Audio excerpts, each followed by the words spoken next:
Which Billy Joel? Do you find him correcting himself a lot? Like, because a lot of things he says are ridiculous? I just think the Billy Joel thing, I don't want people to be listening for that. Right. What I meant was, like, she really has, she's not just you like... You are in love, my man. She's not like a voice tracker or whatever it's called, like the... You know what's funny about you? She's a classically trained pianist. If she started fucking you, well, how soon would All you of get this bored? would go away. I said the same exact thing. I don't think so. Yeah. Listen, I don't know, but I know You would settle down with her. Would I get married tomorrow? No, but maybe next Monday. Yeah. All right. You're really in love. Are you in love? Not in a commitment way. Are you in love? Yeah. Okay. I love her. I love her who she is. I love her. How long are you going to keep this up if she's not going to have sex with you? Does he know? I told her I have a 60-year plan. No, come on. Seriously. How? Because I know you. I don't know. Sometimes you will nag her forever. No, I don't know. Like, have you had sex with other women while you've known Elisa? In the sense that, like, since we've met each other, yes. You have, because she's just not going to give you money. Have you kissed her? No. Are you ever going to kiss him even? Or would you throw up in his mouth? Or in your own mouth? It's really hard to tell right now. There's no way you'd want to kiss him. I don't blame you. I mean, I think Benji's a great guy. You do? But yeah, but so I mean, is Benji just someone who's taking up the space until you find someone you really want to be with? Yes. Like, you're going to drop him like a hot potato if you find a guy you really like you're into.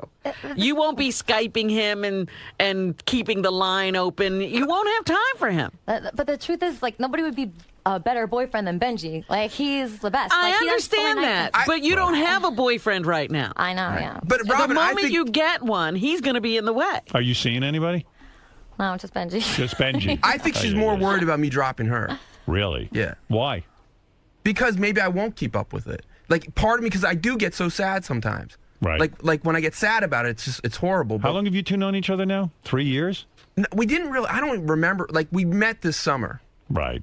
What happened? You contacted her on J-Date. We can't. Yeah. You were taken with her picture, I'm sure. No, actually, her profile was really funny. Okay. That's.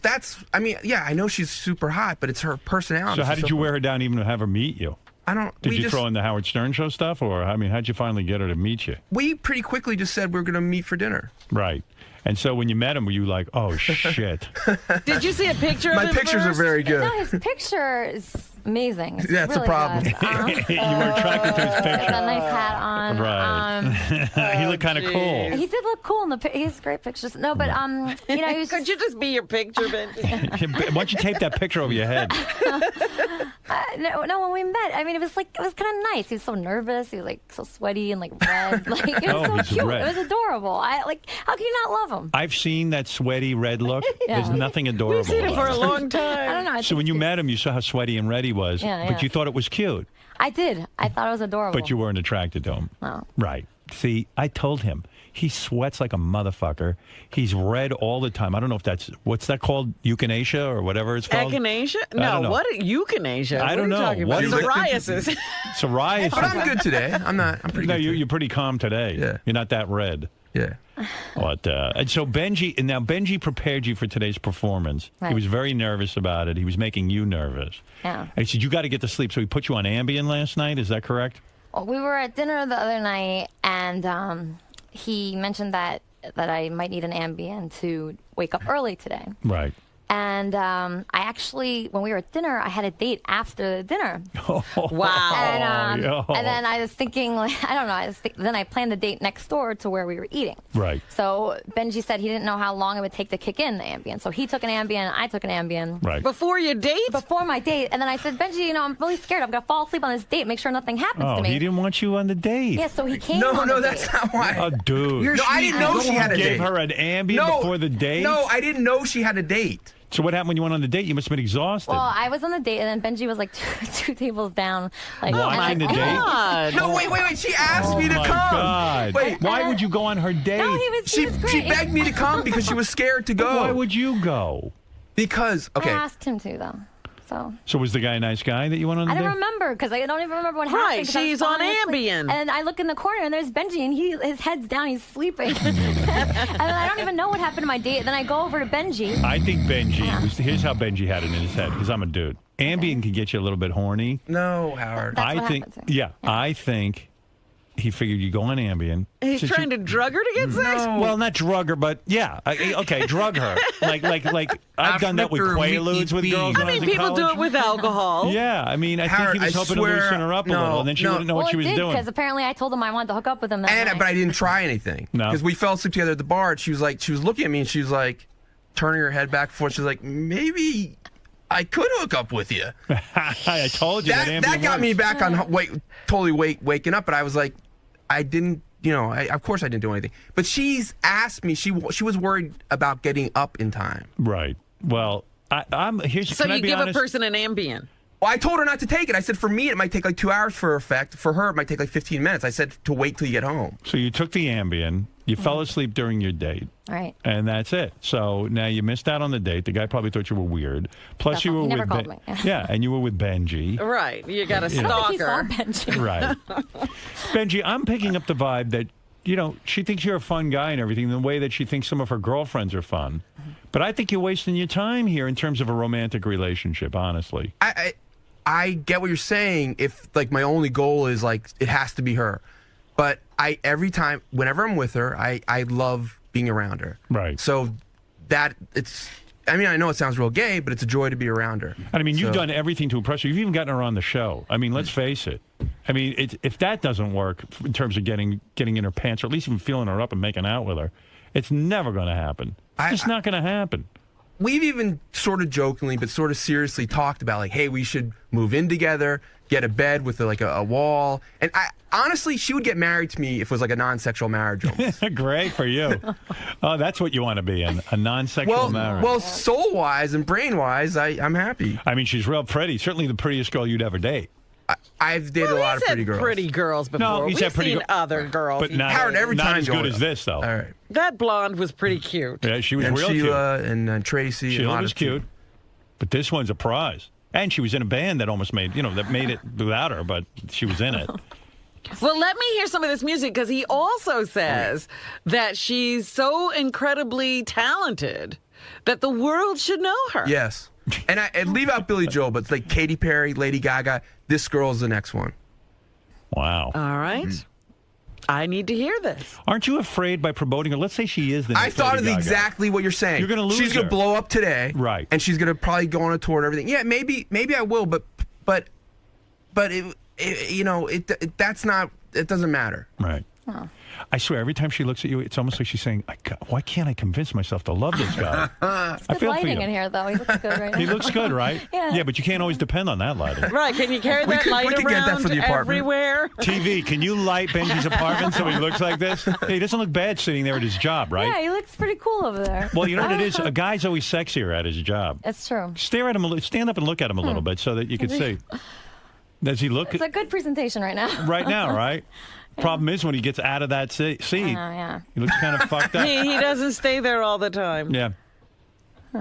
You're looking, right? I see you looking, trying to be You're attractive. trying to find It it. just sucks because the guys that I think are like so hot, they're such jerks, you know? Right. So it's like really messed up. Yeah. Well, force yourself to love him. I'm trying. Okay. All right. That's good. Mary Ann, who used to be Benji's obsession. This is another girl. Have you ever met her? I love Marianne. Yeah, Mary she's Ann, awesome. yeah. Hi, Mary Ann. Hey, Howard. Hi, Elisa. Hey, Marianne. So, Benj, I love you. Oh. This is Marianne part 2 plus a guitar, okay? I mean, it's not happening.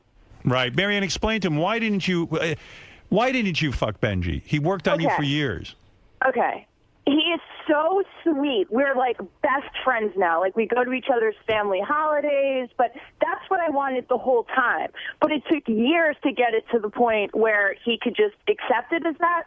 But like, I'm like her. Like, I like the hot guy. I go for the bad boy. You know, if someone just automatically wants you and falls for you and you're sort of an obsession, the minute you sleep with them, that's gone. Mary Ann, was first of there anything Benji could have done to become the bad boy, the one that you would have wanted?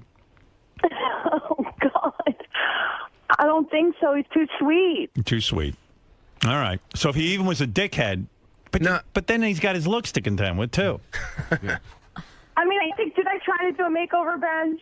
I tried too. Like I tried. She tried to do a He has makeover on one you? right now. It's You pretty did a good. makeover on Yeah, him? look at his like. For another one of her facial- dates. Yeah. He I had a date he also went on, and he had Oh, the, my God. She wants me to be You know there. what? You're sounding, Why you know, Richard Nixon did this with Pat, I think. And he where did he win her. would drive her to her date, on her date. I'll wait And for he you. eventually got her. Do you want me to start driving? Let me drive you to your date, Pat. I'll sit here while you fuck that college stud.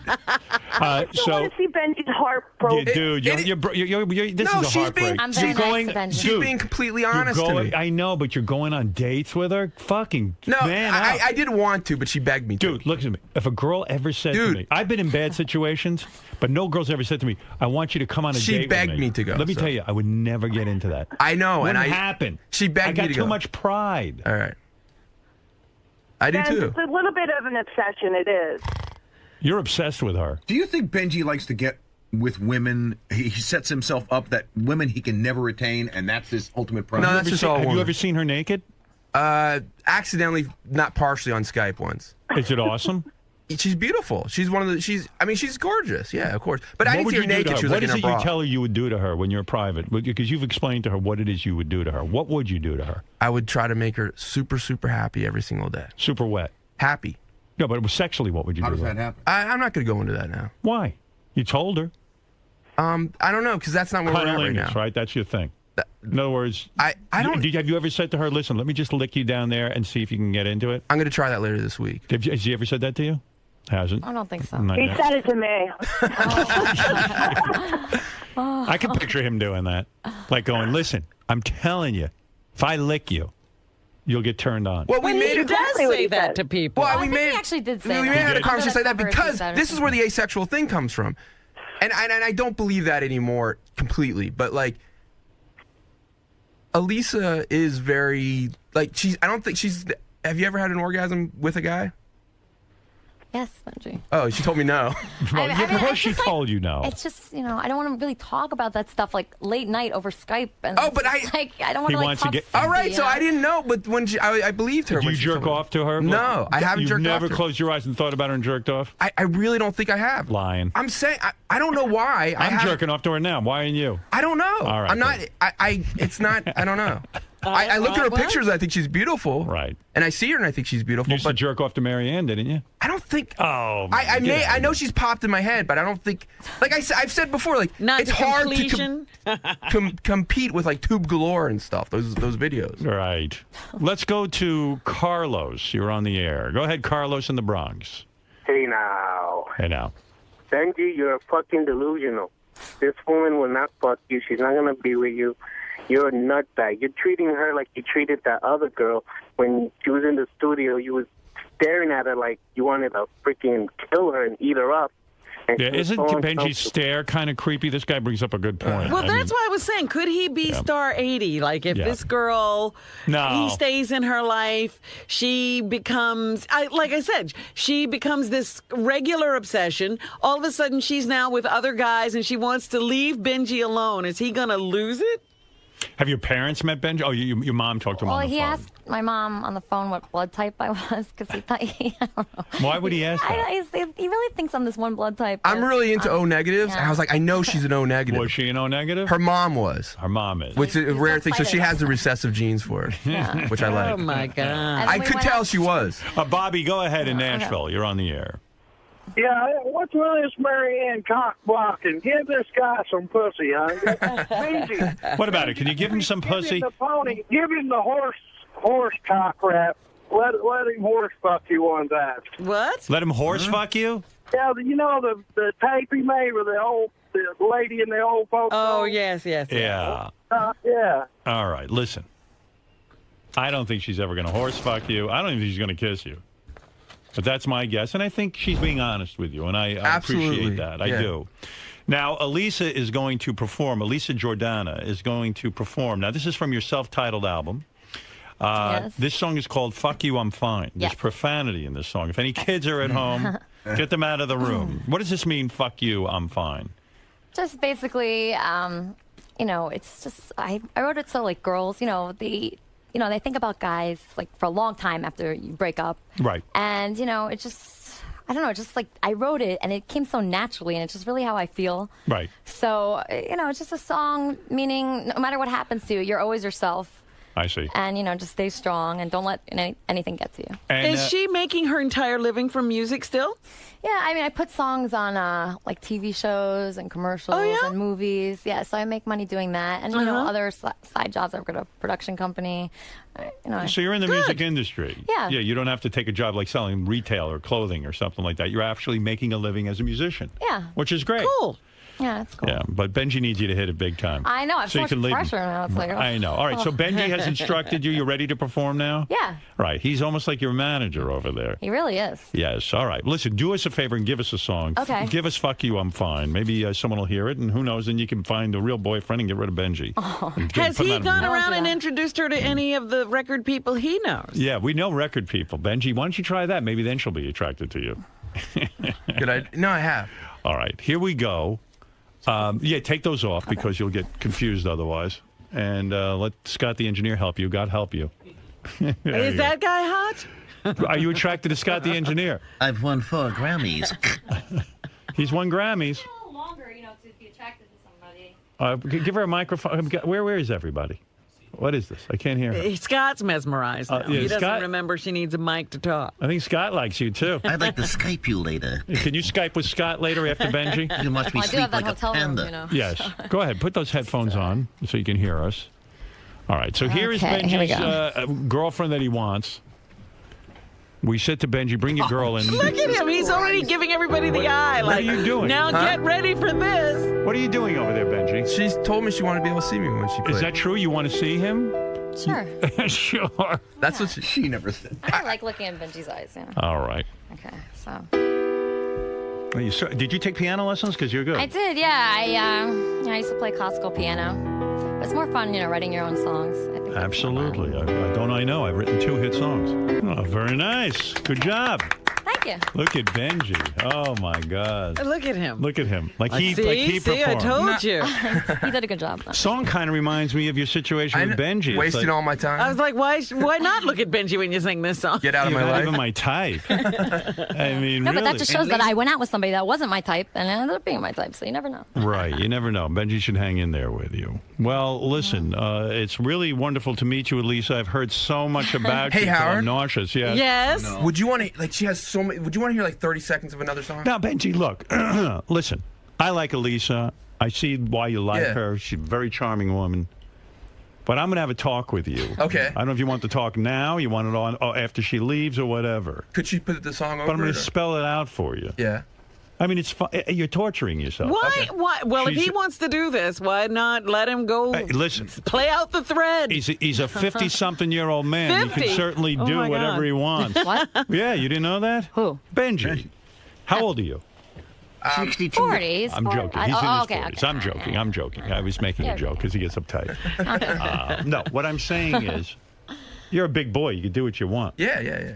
But you're one Yeah, I of mean, these he guys. can't turn this off. You want unobtainable women, and then you think those are the ones you could marry.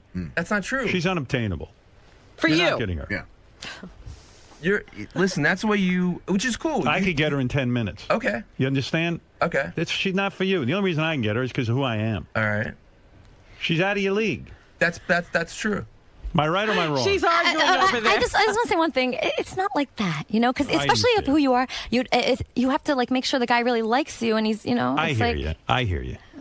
not really You like ain't that. you're not going out with him. I'm breaking it to him. All right. If I was single, I'd ask you out. We'd have in 10 minutes, we'd be all over each other. Believe me. You know it and I know it. Am I correct? Let's be honest. You know it and I know it. Do you I'm know into it? the whole consistency thing, not just for I'm 10 minutes. consistent. For 10 I don't minutes. do 10 minutes. I do it. I'll give you a whole night. Are you crazy? No, listen. Couple Give weeks. me 90 months. I'm a boyfriend. You understand? I'm not a womanizer. I Right. respect women. I see Right. what he sees in you. Thank you. You're not seeing it in him. That's all. You're being honest. I admire that. You're not leading him on. You're telling him, Benjy, I'm not into you sexually. I don't know what to tell you. Not attracted to you. But then again, she does lead him on. No, she doesn't. Yes, she does. Spending all this time with you, Skyping all the time, all of that stuff gives you hope. Listen, but That's true. we like being around each other. You make a good point. Sure, but she doesn't want out of it what you want out of it. I know that, and maybe it'll get to a point where I'm like, it's not worth it. It hurts me too much. But the good feelings I feel are more than that at this point. So you don't mind her using you? She's not using me at all. Yes, she is. What? Yes, she is. She's using you. Are No, you she's not. using Benjy in a way? In a way. You mean like to be my friend? Yeah. Or, well, I mean, I don't think that's using because I give back. I encourage him, to do things. Like I encourage him to do the CNN thing, and like, I don't know. I just. She loved that. By the way. I loved it. It was so fun. I love being with Benjy. He'll do anything, Didn't you almost get killed? I think that was her plan. Like I've instructed I have 3 daughters, and then they'll say to me, "What's with guys? A lot of guys, all they want to do is have sex. They don't want to be friends." And I go, "Listen, let me explain the world to you. This is the way it is. I'm your father. It's like that. I tell girls that too. I'm a guy. If I want a friend, I'll call Fafa Fooey. Stare at him. A lot of the guys in the office are sort of with Robin in the sense that maybe you should just say, "Hey, Benjy, you're a good friend, but it's not going to happen. It's never going to happen. I'm not Skyping with you. I'm not sleeping in bed with you. I'm not hanging out with you." Skyping is different than sleep. I don't know. But maybe I know, but she it gets genuinely likes being his friend. Yeah, but do. it's too much. Too much? She's So he should using stop. him to even keep other guys at bay. She's taking him on dates. It's ridiculous what they're doing. Well, maybe you're right. It does give Benjy false hope, although Benjy should. The onus is on him to Of understand course. it as well. Can't blame her. But she should say, maybe she should say, "Never going to happen." Just so you know, never going to happen. Maybe She told him. That's why I said the asexual thing.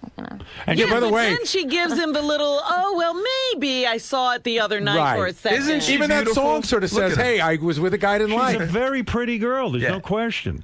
She's wonderful. You're in love. Yeah. I get that. It's a one-way But street. in like I this said, it's relationship. opened my heart to the fact that if it's not with her, I'm going to find Then someone go that has the same. find that person. Oh, Fred, it's not all I like like when- I think him and Marianne are a very good couple. I like when Benjy starts in with the sex talk with you to get you worked up, and you totally No, are it's repulsed. not. That was from when she gave me the impression that she never had gotten off with a guy before. Yeah, all right. Hey, can I just tell you one more thing about her being Tried everything. asexual, which is really funny? Ronnie had a birthday party the other night. He was at Rick's. So Benjy brought her to Rick's, and he goes, "What'd you think of your first time at Rick's?" She goes, "Oh, this is my first time at Rick's. I'm here all the time. I know." She knew the menu.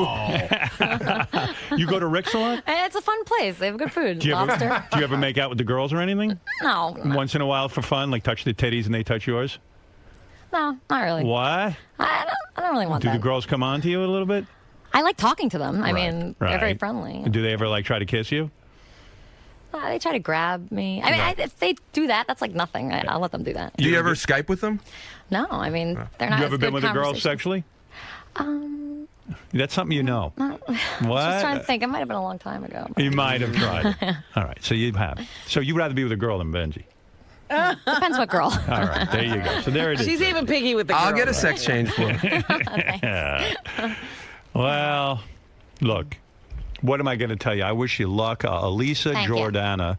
Her self-titled album is available now on iTunes. And for more information, you can go to elisajordana.com.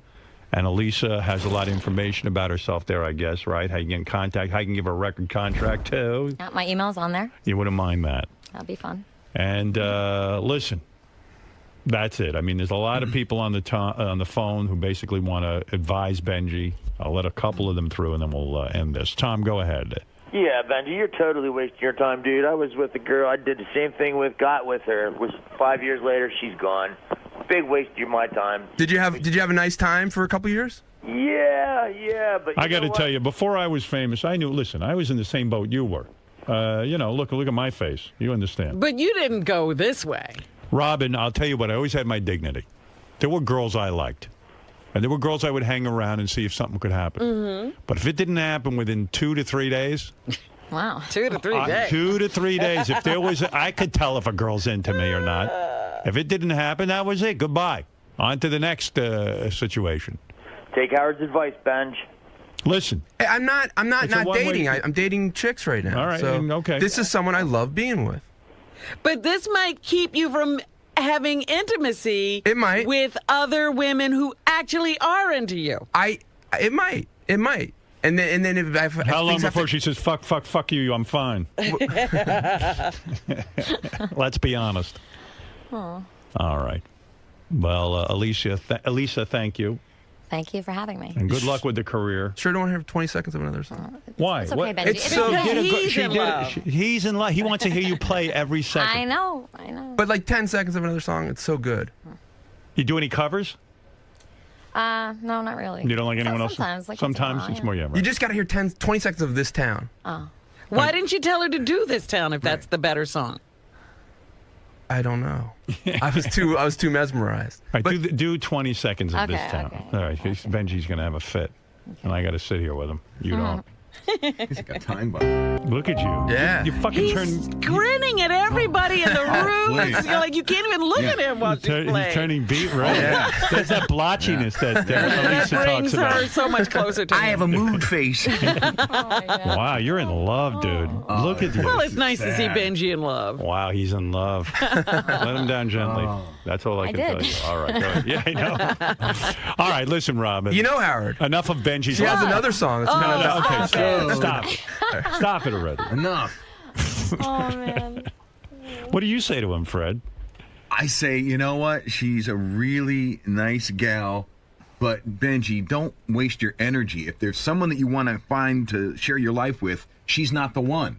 You can have a good time with other people, too. Do it with someone that you know there's a future with. There's no future here. Right. I don't think that's all about what life's about. I don't. Well, but your life will be over before you find that person. If you keep wasting your time. I don't think chasing a dream. I'm not wasting my time. You are. All right. Well, you're wasting our time. All right. He doesn't know he's wasting his time. Right. Leave him alone. He'll He's find fine. out. Fuck me, I'm fine. fine. Well, you know, you're very lovely. I'm glad I got to meet you. I see why Benji's so attracted to you in all of this. But look, I'll talk. I'll make it. You think you can talk him down? Yeah. I'll talk him down. And everyone remember Elisa Jordana, and check her out at, what do you call it, Angels and Kings of Manhattan, November 18th. And go see Benjy there, too. Sit in front row, staring at her like a mental patient. That's a show in itself, right. watching Benjy watch her. That's the video. Good job. Thank you. That was very fun. How many years of piano lessons did you take? I started when I was 4, so. Wow. Well, you learned well. Thank you. Thank you so great much job. for having me. Yeah, no, it was fun. And I don't know, maybe you and Benjy will get together. And we'll be at your wedding. So nice to meet you. Thank you for coming in, and good luck to you and Benjy. You two make a nice couple. Thank you, Benjy. Bye, thank you. No problem. Good luck with everything. And I feel for you with that story with the band you're in. Oh, thanks. That's tough. That's tough. Yeah, it's tough. It's okay. Are they in touch with you at all or no? I actually bumped into one of them at the Guitar Center the other day. Yeah. Not really. You play guitar? Yeah. Yeah, a little bit. Well, you're very talented. Thank you. Come more pictures. Oh, sure. Yeah, there's too much. No meeting today. Right. Thank I God. just remember. I know. Oh, no. What the fuck am I thinking? The only thing I need a meeting for is Is it this Tuesday? Hold it, I'm spaced out. How do I take a picture? You know what? Oh, no. Oh, yeah. That was great. Okay. You were great. You did a great job. Thank you. You wearing lifts? No, I'm on my toes. Awesome. Thanks. Let me take one more. Make sure I got one with the flashes today.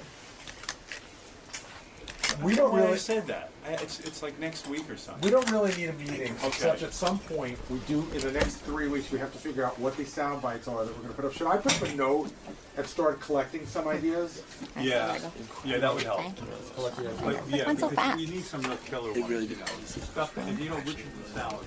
I was just saying that because we're No, you'll see it. You'll hear it. Really? Come here, you two. Okay. And she's reassuring me right now. Benjy has to be in the conference, too. Elisa, you were just saying Benji's reassuring you. What are you feeling right No, I was just like, I didn't know how it went so fast. You know, I just like, I don't know what happened. It's like a blur. So Benji's telling me I did a good job. Incredible job. I thought you did a great job as well. I mean, it's got to be tough as a performer to sing this early in the morning, and you came through. Yeah, I was very nervous about it. Let me tell you about it. Now that I did that, I feel like I could do anything. So that's positive. Now let's get in. Almost anything. Are you both going to heed Howard's advice? I mean, he seemed to sort of intervene and break down your relationship for you and really kind of strip away some of the misconceptions that maybe the two of you are feeling about each other. Well, what I don't understand is why can't like a guy and a girl be friends? Like, what? Why is that not possible? I don't understand that. I have lots of guy friends that I'm close with. So. Well, I don't think it's the fact that a guy and a girl can't be friends, but Yeah. I mean, Benji's made it very apparent that he's into you as more than a friend. Yeah, but it's room to grow. You never know. So that window of hope is still open. Sure. The window's way down the hall, though. Benji, is that what keeps you from letting go? The fact that there's that little grain of hope? Maybe it's a little bit, but like I said on the show, normally I have so much fun around her and I feel so happy, so that outweighs when I get sad about it. Because Benji, I know since you've been single in the last few years, you've dated a fair amount, and you've had. And I'm not dating now. That's the thing. Well, that's the thing. You've had women. I've seen women, come here just to meet you. Really? Well, I remember there was an artist who really liked you a few years ago. I mean, you're obviously a very talented guy. I know people that like him. Yeah, I mean, he's as much as they tease him in there. I mean, he's a great guy, and there are women that want him. Why can't you just, like Fred said, move on and find that woman who likes you as much as you like her, like a more of a mutual love? I'm not. It's like you guys are so quick to say, "Oh, kill that dream" and everything, or you have to, like Howard always says, "Oh, well, you're not making money at that fun hobby. Why are you doing that? You're wasting your time." I don't feel like I'm wasting my time. So if I feel like that, then I will. But a hobby or a dream isn't reciprocal. Love is. It has to be. Well, I actually, like I said, I think deep down she has feelings for me. Not exactly romantic, but I know she has feelings, and I know she gets sad about that she's not attracted to me. So you never know. So give it time. That's such a sad statement, right there. It's like, I mean, we've been out to dinner. She gets real sad, So. It bums you out, Elisa, the fact that you're not able to love him as much as he may. no, I love him, but romantically. yeah. You hardly know him. How could you love him? Yeah, he's a lovable guy. We spend Ronnie, you don't know how much time we spend together. No, but even if you meet somebody for a week, like I fall in love, but I could love somebody, I understand what you're saying, but it's not the love that he's thinking. Right. But it could be different, Some friends feel differently about each other, It doesn't have to be exactly the same. You're gonna get hurt, man. That's all I know. I would never hurt him. That's the thing. But you don't realize it. You are, in a way. Oh, Ronnie. No, you are. Ronnie, it's not. I mean, Because you got different feelings. Don't you get it? It's okay though. I'm not trying to be nasty about it. I'm just telling you. No, I know. That you have way different feelings. I've been there. I've done this a long time ago. But what I've said is, it's great to be open to that. To realize that you can have feelings like that. Yeah, but you think you're gonna turn her around? Sometimes I think that. Sometimes I think. Well, I wish you luck, man. I wish you luck. Thanks. But did you like her She's a great song? girl. She sings great. Did you hear "Fuck You, I'm Fine"? Yeah, I love Did you it. hear "This Town"? Yeah, I heard it. You got to hear "You're So Beautiful." She's very good. You're in love. It's a great one. I'm in love. You're in love. No, it's a great, incredible. You're in love. I'm in love. You're so in love. Yeah, No, you're so in love. Yeah. Actually, that song is very similar to our situation in a way. So. All right. All right, you two. Okay. Hope everything gets figured out. Thank you. Kiss her goodbye. Oh. What? That's it? It was incredible. Yeah. Yeah. I'll see you at the hotel later. See you in our room. Not I'm gonna get it for another night, right? All right. Not even a kiss on the. No, there's no kissing Lisa, and friends. I mean, Alicia. Lisa. Yes, there's a kiss. Yeah. A little. I'm kissing both. cheek. I'm gonna walk through the door. All right. Okay. I gotta get my stuff. I gotta get all my stuff. Yeah. All right. I obviously see that there are sort of confusing feelings for him. You like him mostly as a friend, obviously. They went over all of that inside. If you were to quantify the percentage of chance Benji has, what would you put it at? Chance for what? For taking the relationship to a romantic level. It's gonna be like a year. I need like a year to like figure it out. Now, in your past relationships, I know you mentioned some guys that maybe started out as friends. You mentioned one particular relationship where after 3 years you hooked up and all that. But in most of your past relationships, It takes me like 6 months. really, you don't instantly like someone or feel an attraction to someone? Those people I instantly like and I'm instantly attracted to, that never ends good, because then you just hook up with them right away, then they never talk to you again. So I'd rather have a Benjy like situation where you're not as attracted to the person, and then it develops over time. I'd rather that. Would you say the lack of sexual attraction is mostly due to Benjy's looks, or is it just more of a connection thing? If he was like my style of look, we'd be married right now. What's your style of look? Like like a tall, like lanky, kind of like Jewish looking with like a scruffy, face, and I don't know, skinny. Really? Yeah.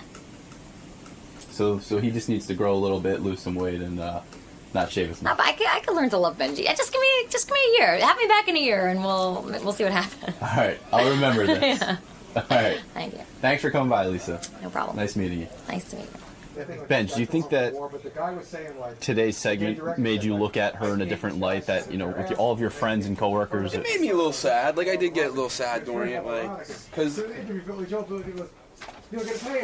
there is something sad about it. But we'll see. seems like that window's still cracked open, though. It seems like you are lovable enough that she could come around. Thanks.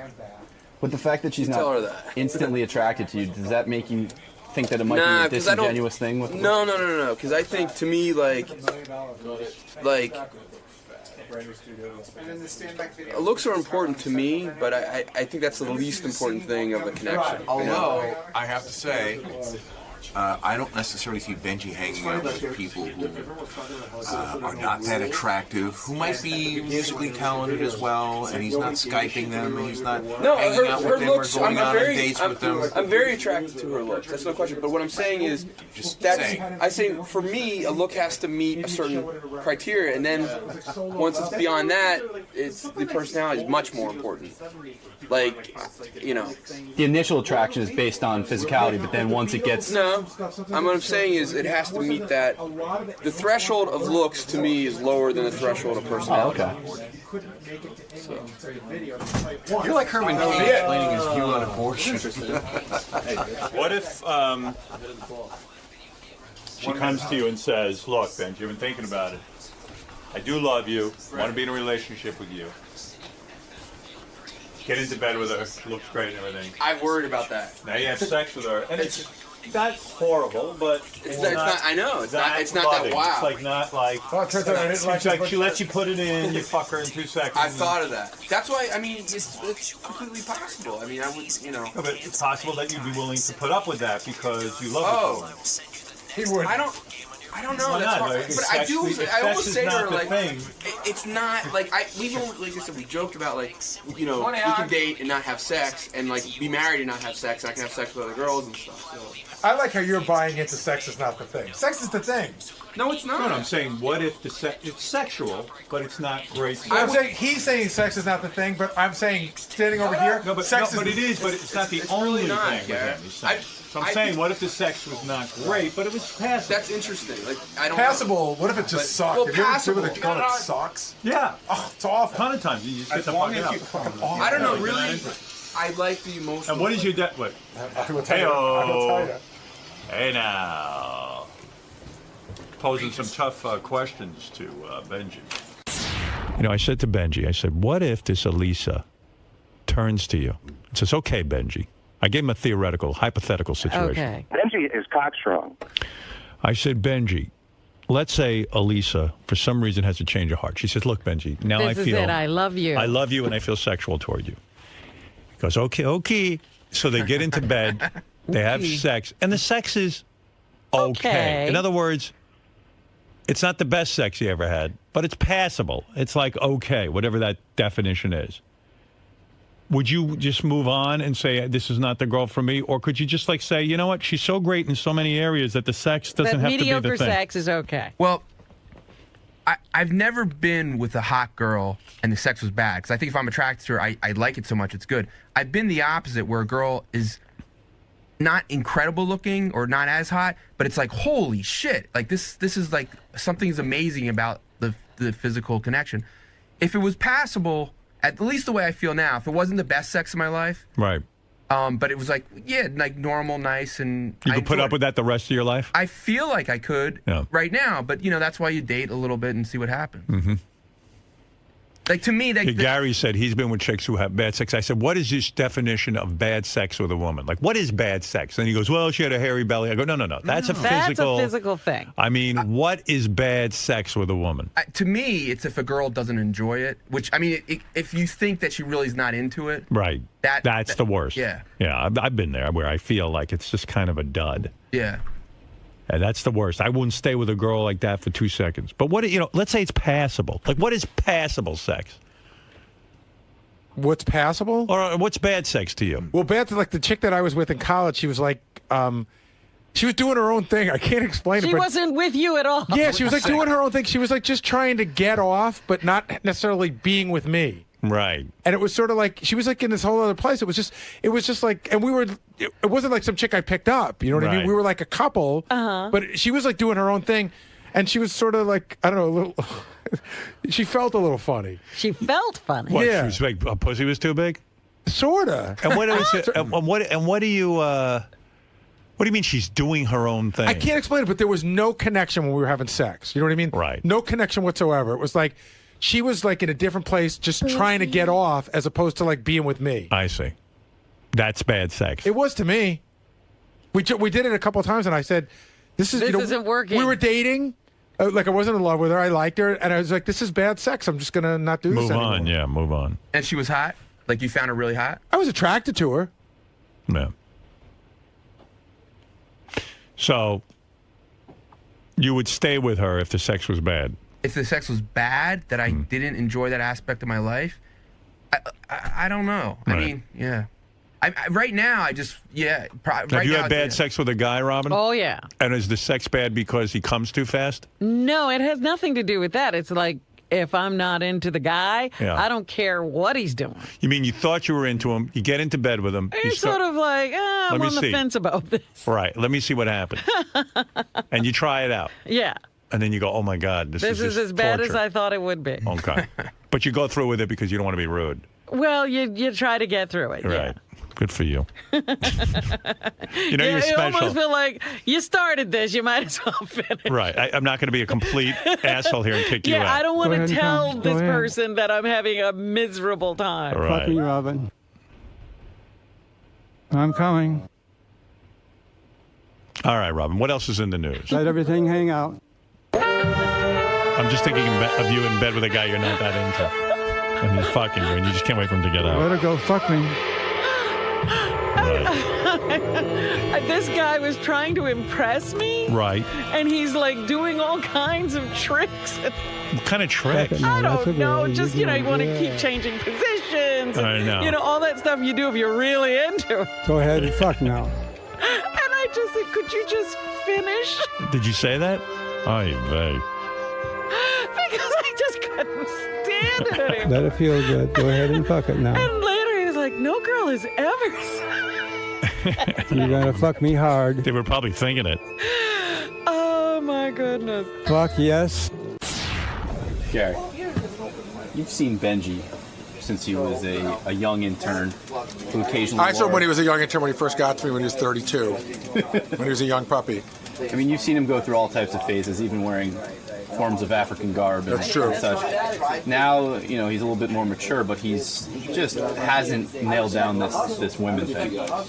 He really, I mean, do you just want to take him aside and pull him aside and tell him that he has no shot and that... No, because he sort of knows. He's old enough. Like we were talking during the break, every one of us have been through it. No one can ever talk you out of it. You figure it out on your own, hopefully sooner than later. And you never want to be that asshole that goes, fuck her, she's no fucking good, blah, blah, blah. Because then all of a sudden she could wake up one day and marry him, and then you're really the asshole. Because you've already said too much. Yeah, you've already said too much. But every guy has to figure this out on his own. Good friends can tell you only so much, and he clearly doesn't want to hear it. Now you've done the infamous "I love you" tape and that whole thing. Isn't this kind of a form of that? I mean, this is sort of the same thing. It's. I mean, does he look like a fucking spineless pussy? Yeah, it's very much a form of that. But at least you had that girl. She was and by the way, I got her back after that tape. Exactly, and she was once yours to begin with. This girl's never been his, That's and right. he's still relentlessly pursuing. If he loves her, he should let her go, and if she doesn't come back, then he'll know. If you love it, set it free, man. Set it free. If she returns, it was meant to be. No, it's one of those things. But I've been through this in Benjy's position with a girl. You know, I'm trying to remember like a girl that you just have a huge crush on, and you just sort of hang around, and you know you help her with her homework. I remember in college, like help her with her homework, or I took notes for you in my class, or whatever it is. You know, all the shit that you wouldn't even do for your best fucking friend, in the hopes that you might get, your dick touched, and nothing happens. Exactly, because he's acting like her big sister or her best friend. Yeah. You're too nice. You're too attainable. You know, the best thing he could do is walk away and never call her again. He should walk away today and just stop taking her fucking calls for like a month. And I'll bet you when he turns his phone on in a month, there'll be 1,000 messages from her. Now that I have you alone, you just attempted to talk some sense into Benjy. Right. What are you seeing from this chick? I'm seeing she seems like a nice girl. I'm also seeing Benjy has a lot more feelings for her than she has for him. It's kind of like a Ganji type thing, like a friendship deal. You know, they act like they're big sister. Every girl's best friend type they thing. Act like they're older sister, like they're right, exactly. And she's she's enjoying it. She's having a good time with him. Obviously, he's taking her out for dinner. He's enjoying himself, but he's trying to make it work in a different way than I think she is. You know, she, takes him on a date, and that's the weirdest thing ever. Yeah. I mean, and first of all, for him to do that himself, to go, he's lowering himself to be like a total moron in a way. You know, to go to sit there and watch the girl that he's dreaming about having a relationship with, being on a date with another guy. How could you put yourself through that? It's bizarre. But do you think she's being, opportunistic? Do you think she's trying to use him at all? No, because I don't think she's using him. Here's the reason I don't think she's using him. He pursued her. Right. And he's impressing her by bringing her up here, taking her on a tour, bringing him on to Jenny Hutt's show, which he shouldn't have done. He knows that. She hasn't been on this show yet. She was scheduled on this show today, and he took her and put her on another show yesterday just to impress her, to run in front of the CNN camera and carrying on just to impress her. You know, he's making a little bit of a fool out of himself. Do you think if he was more aloof, if he tried to be a little bit more standoffish?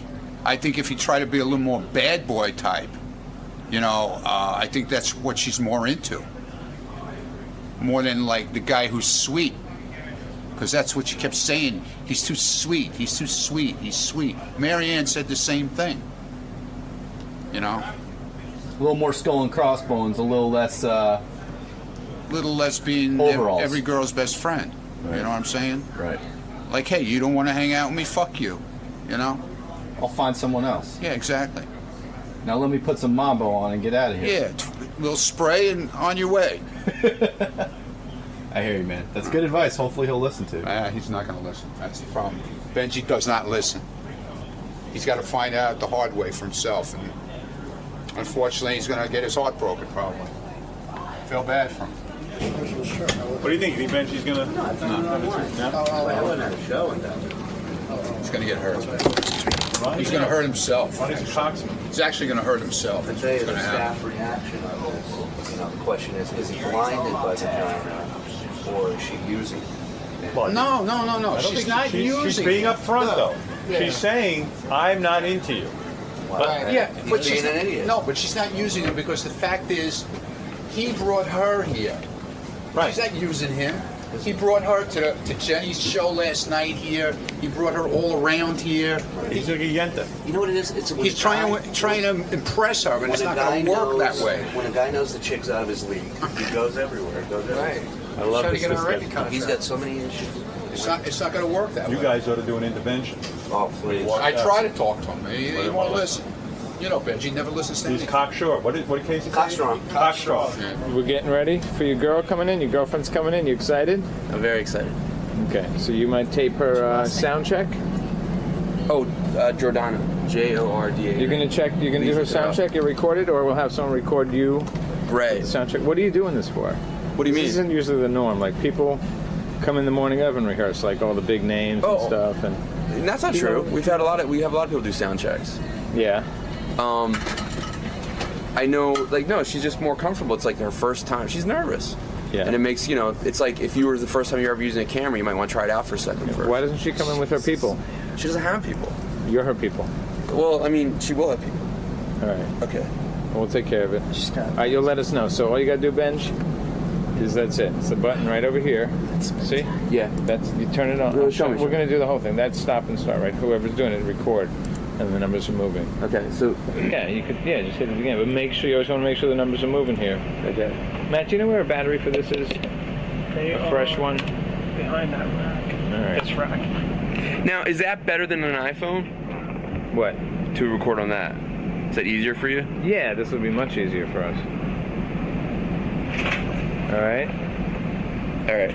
All right. Turn the silver button from off to on. You just put in a Google. Shoot. Always shoot wide. Contour HD. You hit the start stop that to record and make sure the numbers are moving. Right. It's recording. The numbers are moving. Now it's recording. That's moving. So it's recording. Okay. Cool. Hey Lisa, this is Jason. Hey. Hey, Jason. Jason actually might be in here tomorrow. Oh, great. Yeah, I will definitely be in here Like tomorrow. taking pictures. That's come, what. come and say hi and meet you. Benjy. Well, I mean, like indoor. Crazy. I know, I'm that's glad why you I'm don't practicing. disappoint. Yeah. Oh, you better be here all night. I mean, you sound great. I know. But Oh, my Benjy God, made really. You need to bring it. I really need to bring it. I know, but this is good that sound's going in and out, because if that happens, I need to be ready. Is the sound going in and out? Going in and out. Yeah, it's going off and on.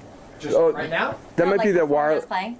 Is that the wireless maybe? Because Oh, maybe this plug wasn't in all the way. Hold on. Could be. Yeah, it's not. Well, I have Yeah, those won't be the headphones you're using tomorrow. They're not? I'm Yeah, hoping. they're not. Oh, they are? Yeah. We'll make sure they're plugged in all the way. Try now. Okay. Yeah, because it. what is it usually? I thought they used the wired headphones. Where would they wire them from? I don't know.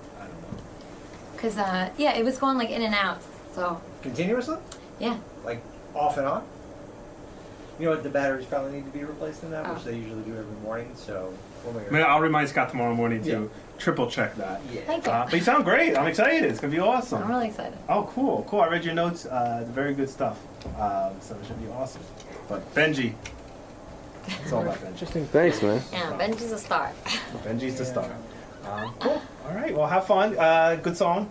Thank you. And I guess that's it. Benjy, need me for anything? If you want, if you're up, she was. You don't have to. No. Whatever he wants to do. No, I gotta go. Oh, okay. 'Cause I gotta head be out here earlier tomorrow to shoot. What time are you coming in? It's like 6:30. Oh, okay. Cool. Cool. Awesome. Well, it's nice meeting you. It's very nice to meet you. Awesome. Benj, I'll see you later. See you, man. Chris, I'll see you later. Chris, I'll blame Scott for anything that goes wrong. Don't worry about it. Well done. Does it feel good? You know what? It felt pretty good. Even like that when that was happening, it was fine. Okay. Let me try that again.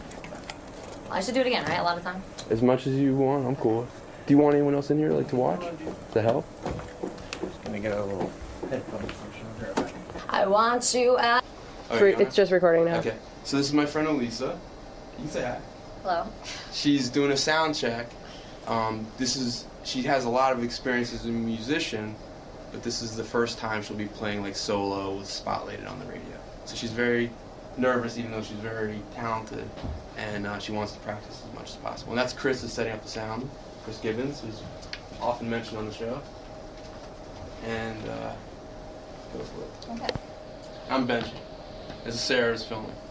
Hello. Yes, it is. Nice, man. It's like good work if you can get it. I love that you've got a camera person and a woman holding a mic. It's great. Oh, we cover from all ends. It's unbelievable. So you excited to be back there? I'm thrilled. Life is good.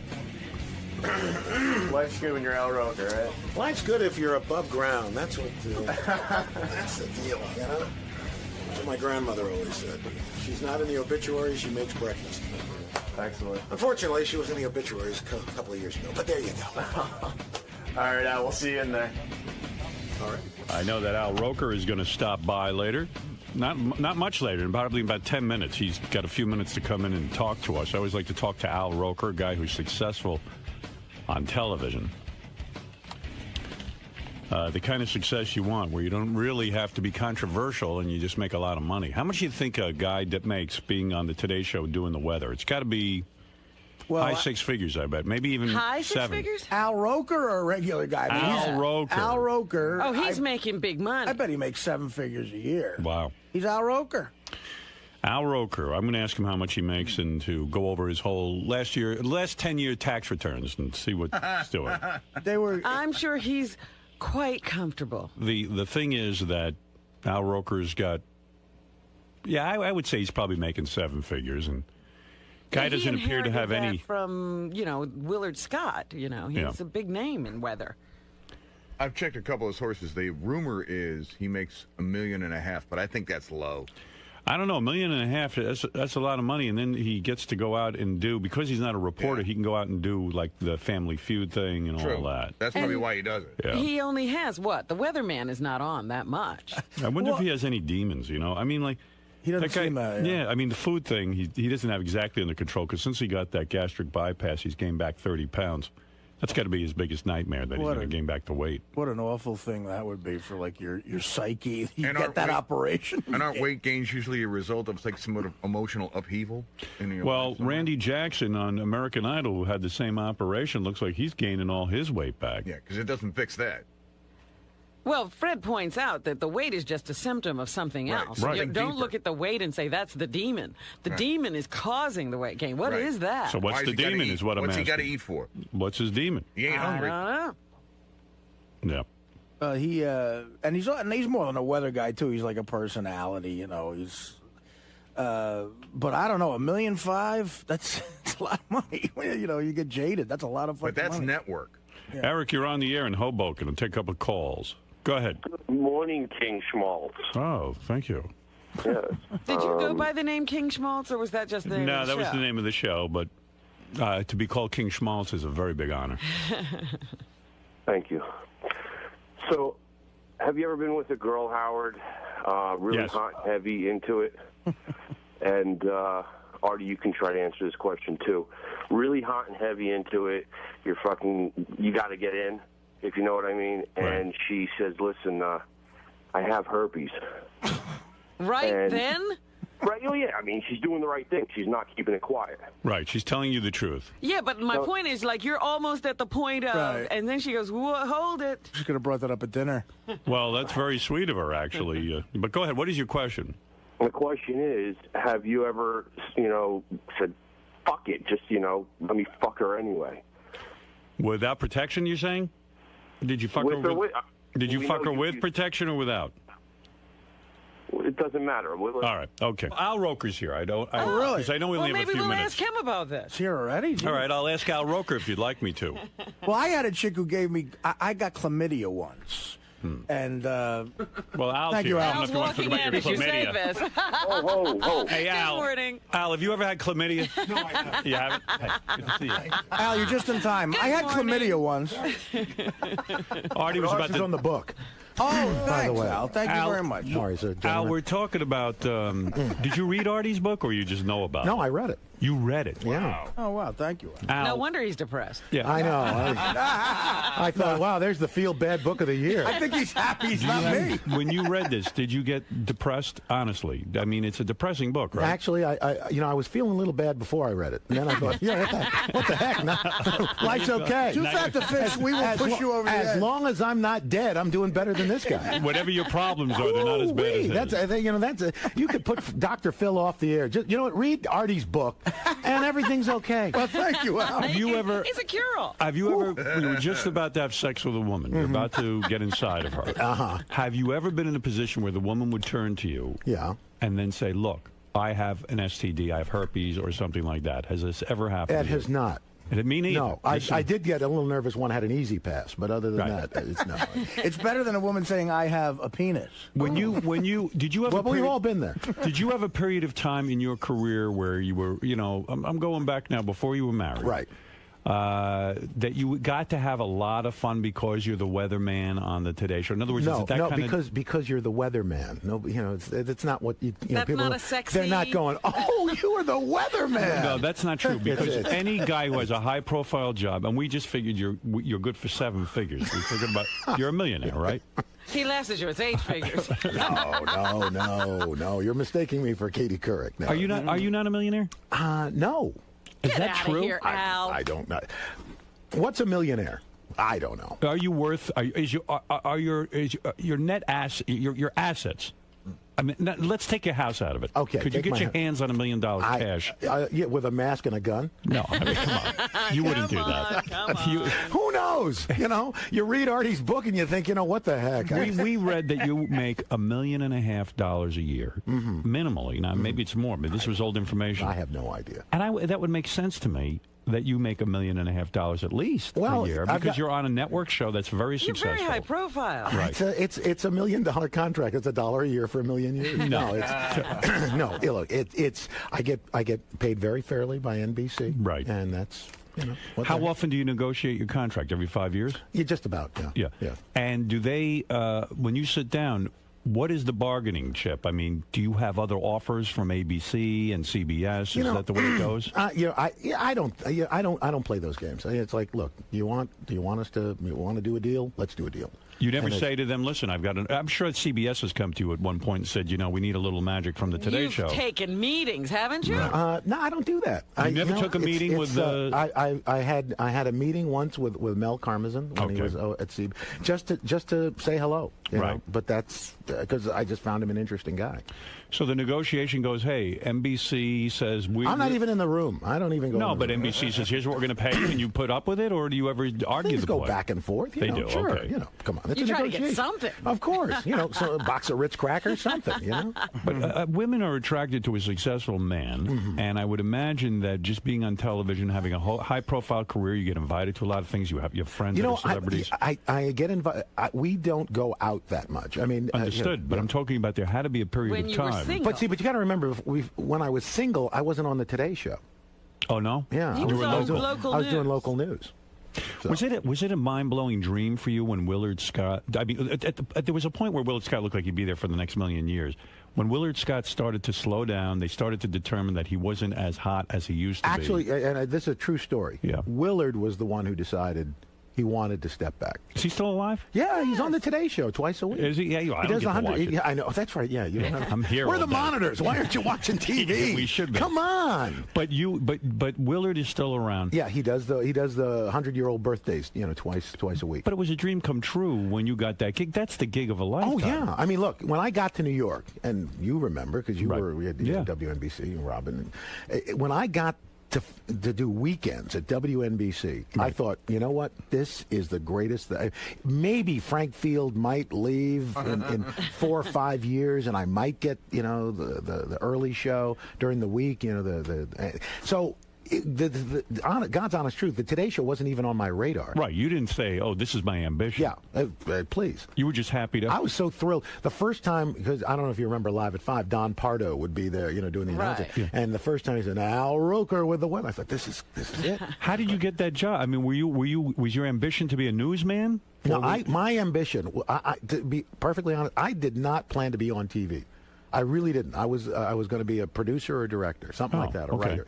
And at the end of my sophomore year in college at SUNY Oswego, they were looking for a weekend weatherman, and my department chairman, who had told me I had, God's honest truth, I had the perfect face for radio, put me up for a job doing weekend weather at WHEN in Syracuse, New York. That's a TV station? It's a TV station. You were a sophomore in college. At the end of my sophomore year. And a professor says to you, go try out for this job as a weatherman. I did a tape at school. He took it down for me because he worked part-time at the station. That's a miracle. I mean, how many guys a sophomore in college get any kind of job? And do you stay in touch with that guy? Unfortunately, he passed away last year, just about a month, right around the same time my mom passed. And he was just this guy, Lou O'Donnell, Dr. Lou O'Donnell. If it wasn't for him, you might never have even thought to do this. Not even. It wouldn't have even been on my radar. And you went down there and you passed the audition right away. Did the audition. The guy gave me the job. I was making $10 a newscast on the weekends. Were you awful? You were the newscaster. I was the weatherman. Weatherman. I was the weatherman. Were you awful at it? I wasn't good. Did you have an affect? Were you like trying to find? I know I was horrible on the air. You know, I was kind of like just kind of doing funny stuff, but not nervous. Yeah, I was nervous in the beginning, but after a while, I mean, I think one of the things is you forget after a while you're on TV or you're on radio. Right. You're just you. Yeah, but that happened rather rapidly. Look, me was at that time a 19-year-old college sophomore, so how good could that be? So when you did this, you said, hey, maybe I can make a career out of this? Well, you know what? I was thinking I'm going to do this until I can get a real job directing or doing something like that. Right.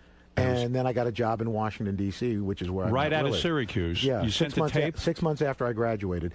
A guy, one of my competitors, sent the tape to a friend to get me out of the market. Wow. Oh, wow, that's great. Which was nice. I was like, hey, I wasn't even looking for a job. Were you that popular? In other words, had you really caught on with people? Yeah, but I was in Syracuse, But you were still in college, right? So when you showed up... Yeah, I graduated... You showed up at a sophomore year in college, and you're now the local weather guy who's a big deal...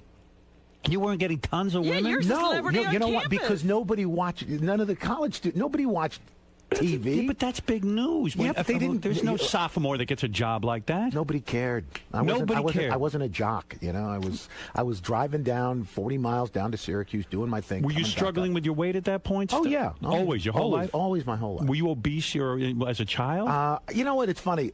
What you think of as obese. You always have this idea of what you are. Right. And then I look at the pictures. And, well, geez, I wasn't that fat. But you thought you were. I thought I was. And it almost leads to you getting fatter because you go, I'm just fat. What the hell? I'm fat. And were you so it was kind of like you were did you have a giant afro at some point? I never had a giant afro. I mean, in college I had a little bit of an afro, but my hair was already starting to recede. I see. Yeah. And then you shaved your head. I just, cut it down. I mean, when your hair went, were you devastated, or no, you didn't care? You look good bald. It doesn't make a difference to you. Who cares? I'm a black guy. We all look good bald. Were you ever a black radical? Right? Did you ever join the Black Panther Party? That's what I say. That's what Artie said. You're such a radical? Yeah. Were you ever radical? Did you ever have the glove, the fist, nothing? No. Never got into any of that. I mean, look, I didn't have enough hair to even put the pick in the back. You had a bigger afro than I did. I had a red, black, and green afro pick. There you go. I was way on top. That folding one? The folding. Absolutely. Yes, I used it as a weapon. So because I'm sure there were a lot of pick fights in Long Island. Oh yes. Well, actually, where I grew up, there were people would use those as a. Oh, that's great. On Long Island, where I grew up, everybody had an afro pick. Fight. You never heard of a pick fight? Heard that. In school, my school, I went to Roosevelt, which is an all-black school. Yes. We had afro picks, and people would actually use them as weapons. They would gore each other with afro picks. There was nothing wrong with that. It was perfectly acceptable. People were coming into the emergency room with these little 8-prong stab wounds. We got another wounds. pick stabbing coming in. It seems like a perfect life. I mean, do you have any demons? We were discussing. So when you were eating a lot, there has to be a demon behind that. There has to be something that really troubled you. Did you ever go into therapy to find out what that was? No. Before you have the gastric bypass, you actually have to have some sort of counseling. Therapy? Right. Counseling, yeah. So to make sure you're not crazy. Right. And they must have lightened up on that. Yeah, they really did. They just, she went out for a burger. While they want to make sure that your expectations aren't too high, or that you're just not going to undermine the surgery. No, and now they want to make sure you are crazy. Yeah, that's right. Because who else is going to? Only a crazy person going to have somebody actually come in and rearrange your insides. It is nutty, right? It's crazy, But you were in dire straits. Yeah, look, I've struggled with this my entire life, and at a certain point, it becomes this. You say, okay, I'm going to lose weight. I'm not losing weight. Oh, what the heck? I'm just going to eat. Right. Then you hate yourself because you're gaining weight. So, well, how are you going to feel better? Well, let me have another burger.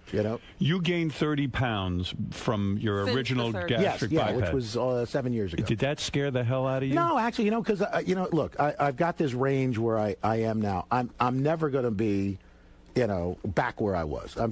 It's physically not possible. Why do you say that? You know what? Because I have when I eat way too much. Right. I feel horrible. I mean, I get nauseous. I will not go into the details. But you do that every once in a while. No, yeah, but so far and few in between times now that it's not. You mean you get nauseous because of the gastric bypass? Because it doesn't allow you to really to go hog wild anymore. Right, I mean, you just can't.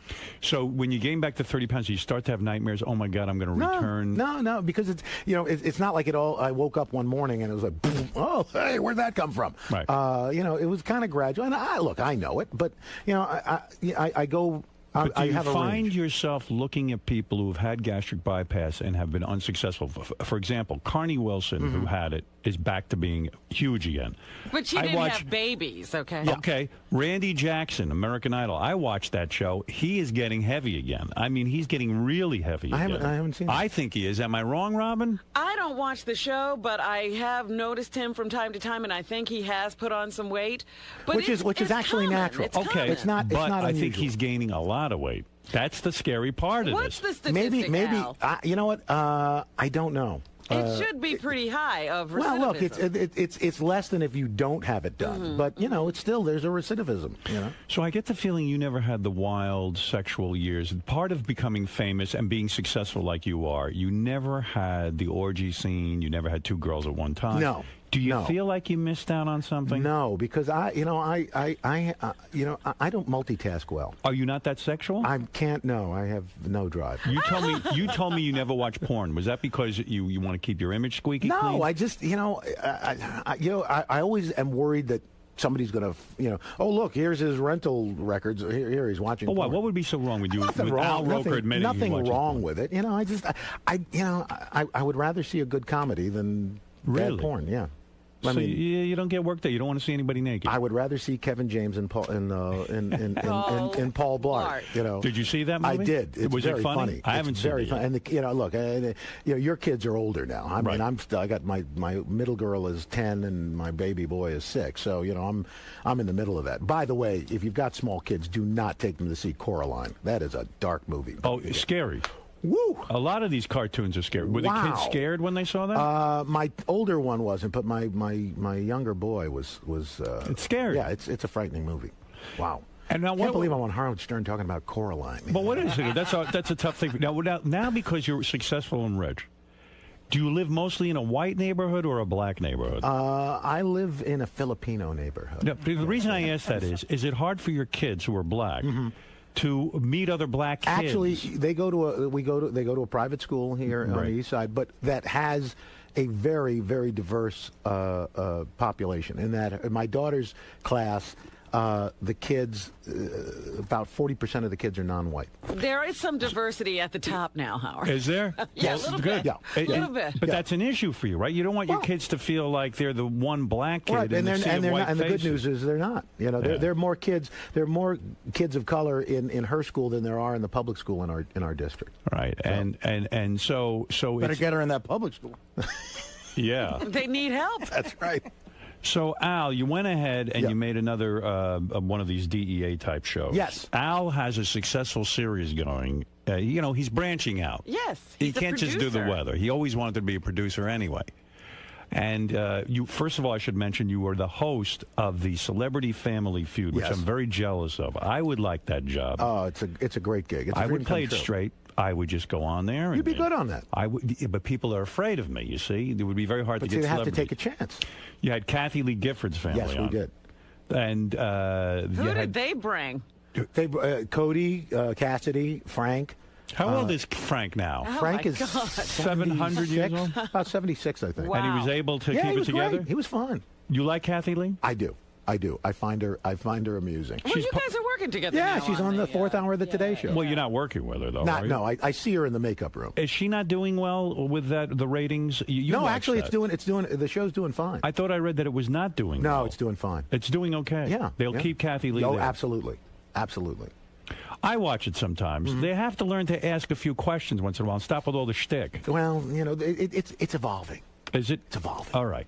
So when you have on a Kathy Lee and she goes up, let's say, against Joan Rivers' family or something, There's a lot of plastic surgery in the room. Do you comment on that? But you don't say anything controversial. You're always nice. Yeah, you don't comment on people's physical. You never bring up, a couple of years ago, Frank and Kathy Lee had marital problems. That wasn't one of the questions. What do you say? Yeah, it's not really. 100 people were asked. Yeah, he received anal sex. You read it. You do not read that? I try not to. You didn't know that he received anal? I didn't know about that. No, and I probably won't bring that up. Well, he asked for it. I don't know if he got it. asked for anal. He did not get it. You don't say to Kathy Lee. If it's not in the notes, I'm not going to bring it up. You would not bring that up. No, it's not that. It's a family show. But it's on at 8 o'clock. Do you ever get tempted to say, Kathy Lee? Mm-hmm.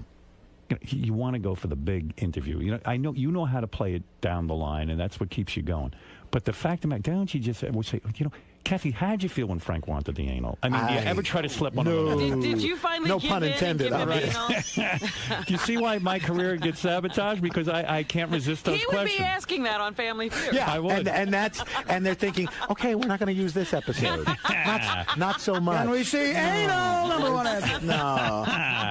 But that's a great gig. Yeah. Show me the Lincoln Tunnel. Okay, no. Is that very good? No. Is that a high-paying job to host the Family it's not. Feud? It's not. It's not. Why do you keep getting these low-paying jobs? Why can't you get a high-paying job? I've got 100 low-paying jobs. I just need one good high-paying job. High-paying jobs, like Regis does Millionaire and gets millions of dollars. Why would Family Feud? Because Millionaire at the time was, just a huge network show. It saved ABC. It put it on the map. Do you think that other people who work on the Today Show, like Matt Lauer, who's a news guy supposedly, and I know Matt, but he can't go out and do Family Feud. He's not allowed contractually. Right. Yeah. Because but you're the Meredith weatherman. Vieira is doing Millionaire. Because Meredith Vieira was doing that prior to joining the Today she Show. She couldn't do it now, you're thinking? Probably not. If she had come here to do the Today Show and then somebody had offered her Millionaire, probably not. Oh. Isn't it a bit of a joke? I mean, to make a distinction between the weatherman and the news reader, it's all showbiz. It is. Look, the funny thing is, it was kind of carved out when Willard had the job. Right. The irony is, I couldn't do commercials when I was on local news. And then when I got on the Today Show, you're okay. By the way, you can do a commercial. Well, okay, great. Right. So isn't it kind of strange that, in a way, maybe even Matt Lauer and all these guys are jealous of your career because you get to do other things and you get to make additional money. That's what it's about, isn't it? I don't think so. They make good money. They don't make great money. What do you think Matt Lauer's What does Matt making? get? Do you ever you know. Al, stop it. You never looked into what Matt Lauer's making. No. That's a lie. You know why?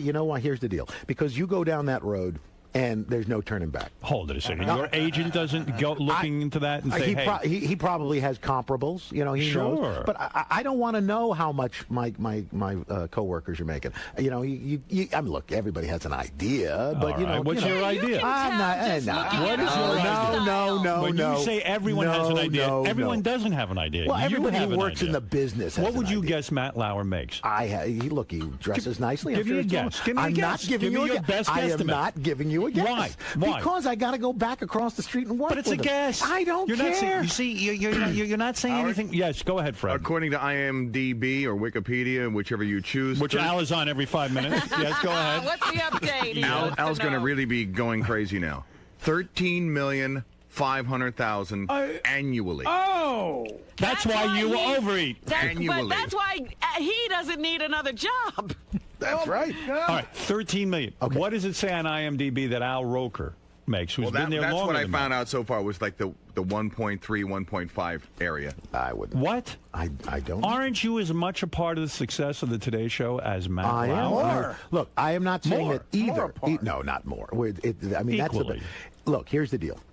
Anything you read in the paper is either wildly underinflated or overinflated, and I can tell you that. Oh, so you are saying so he's making 26 million. The best of your knowledge, 13 million is inaccurate. So you checked it out. He's making 26 million. And you're making 80 grand a year. Do not believe for a minute that Al Roker hasn't looked into this thing in a big way.